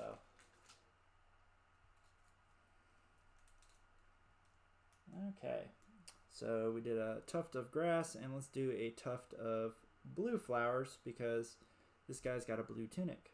So I want it to stick out against his, to match his tunic. And I'm not going to trim these flowers. So I trimmed down the grass earlier on some of the other models because they're a lot smaller. But for the taller models, I don't mind the grass to be kind of tall, almost like weeds. But there we go. Sorry. Guess I got to do it that way. And then there's our Cocker Spaniel. And then lastly, I've got my Ranger here. So for the Ranger, I don't think I want flowers. I think for him, I want just 2 tufts of rock.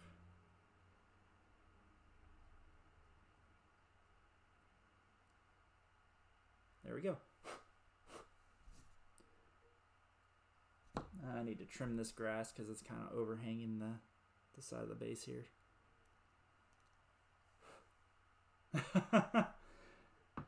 Yeah, no, it's crazy. I'm gonna have to.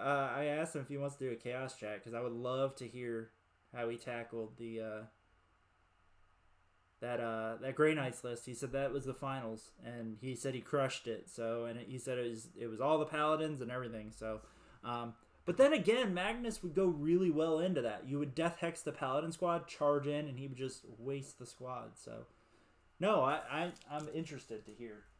So I guess you would play really cagey with Magnus in the initial run. Basically try to zone out. Because when I played into the Grey Knights with my Magnus, or my Magnus list at that GT, I made the mistake of when I placed him, his wing was closer to the opponent than anything else. So he technically was closer. There was an argument about this, but I gave it to him, and yeah, I lost Magnus turn 1 because of it, so that's my own misplays, right? Alright, and I just gotta rim these Poxwalkers again. Boop, boop. Gotta let that dry for a second. And then I'm done for the stream, guys. So, thank you guys so much for tuning in. I know, literally, I'm gonna paint 2 rims, so it's gonna be super exciting. I'm going to hold the Tyrant Skull off to the side until the base is actually dry. So, in the future, I know this was a really, really long live stream. I'm going to do more Doggos. Eventually, I've actually got 6 more that are coming in. 3, 6, 7, and I've painted an 8th one. So, I've got 4 more. So, I've got 4 more dogs that are coming in that I got to paint. It's a Pomeranian. Sorry. Let's go ahead and take a look at the Doggos real quick while these dry. So I've got a Chihuahua Rogue, I've got a Golden Retriever Wizard, I've got a Saint Bernard Cleric, and I have a Pomeranian Monk that I need to paint. So that'll be really interesting. Though my wife already did the Pomeranian Monk's fur, so I think she did a really good job, so I'm going to keep the fur on it. But basically I'll just be painting like its robes and whatever on it. So, but yeah, we've got 4 more Doggos that I'll eventually be painting. After these 2 Poxwalkers, which should be done hopefully later tonight when I finish the bases, right? After these 2 Poxwalkers, so I do have 2 headquarters models here that I'll show off here in a second. So I know I don't know how often people tune into these or whether or not people go back and watch them, but I do watch my stats and like watches and views and likes and stuff like that. But I do have 30 pink horrors I need to paint. So that's definitely on the priority list. Reason being, I've been using my Tzeentch Demons quite a bit lately, as a matter of fact. It's been actually very, very fun to put them on the table. My Lord of Change. I love my Lord of Change. Took it to the shop yesterday, and kids were stopping and asking me, they're like, "Did you paint that? That's so cool." And that made me really happy. So I think I'll just take them out, if anything, just to get compliments on the paint job. But but I do need to finish the 30 pink horrors that I have to go with said Lord of Change. And then, yeah, I've got a couple HQ models here on my table, which once I finish this rim real quick, I'll show those off. So, yeah, there's a lot more paint streams to come to you guys. I'm always painting different stuff, unless, obviously, it's a long-term project like these dogs have been. Or the Helldrakes that took me 3 videos of many, many hours to finish. But, yeah, there we go. So that is a finished Poxwalker right there. So he just needs his rim to dry, and then I need to highlight his base, and that's it. So Poxwalkers are done. But yeah, so next, maybe I'll do these on stream next time. So next time it'll be, I've got my Master Possessions here that I've done the armor on. Same thing with this Jump Lord. I've done the armor on him. Basically need to progress with those 2. I've got 10 Terminators behind me that they need to be finished. And then the 30 pink horrors. So that's kind of the well, I'm gonna do the pink horrors. I don't know. Maybe I'll do the Georg, whatever his name. Damn it, George. I'm just gonna call him George. So he's inspired me to actually paint up the Terminators. Which so the Terminators, if you wanted to see them, this is where they're at. So armor color's done. Basically, at this point, I would have to start doing trim and so on and so forth. So, but yeah, so I'll probably end up doing these guys next too. So HQs, Terminators, and move on there. So thank you guys so much for tuning in. I'm sorry if you're tuning in late. Literally, I've been online for now 3.5 hours. So I've been online for 3.5 hours, so I need to go do other stuff besides paint models. So, no, thanks, Sergeant Deathstroke, and thanks for being here. You've been here for like the last hour and a half, so keeping me company and chatting with me. So, but thank you guys so much for tuning in. If you guys want to watch more of this, feel free, rewind it, and watch me paint some Doggos, and then I paint some Poxwalkers, so it's a lot of fun. But I'll see you guys on the next live stream here at Heretic Wargaming. You too, man.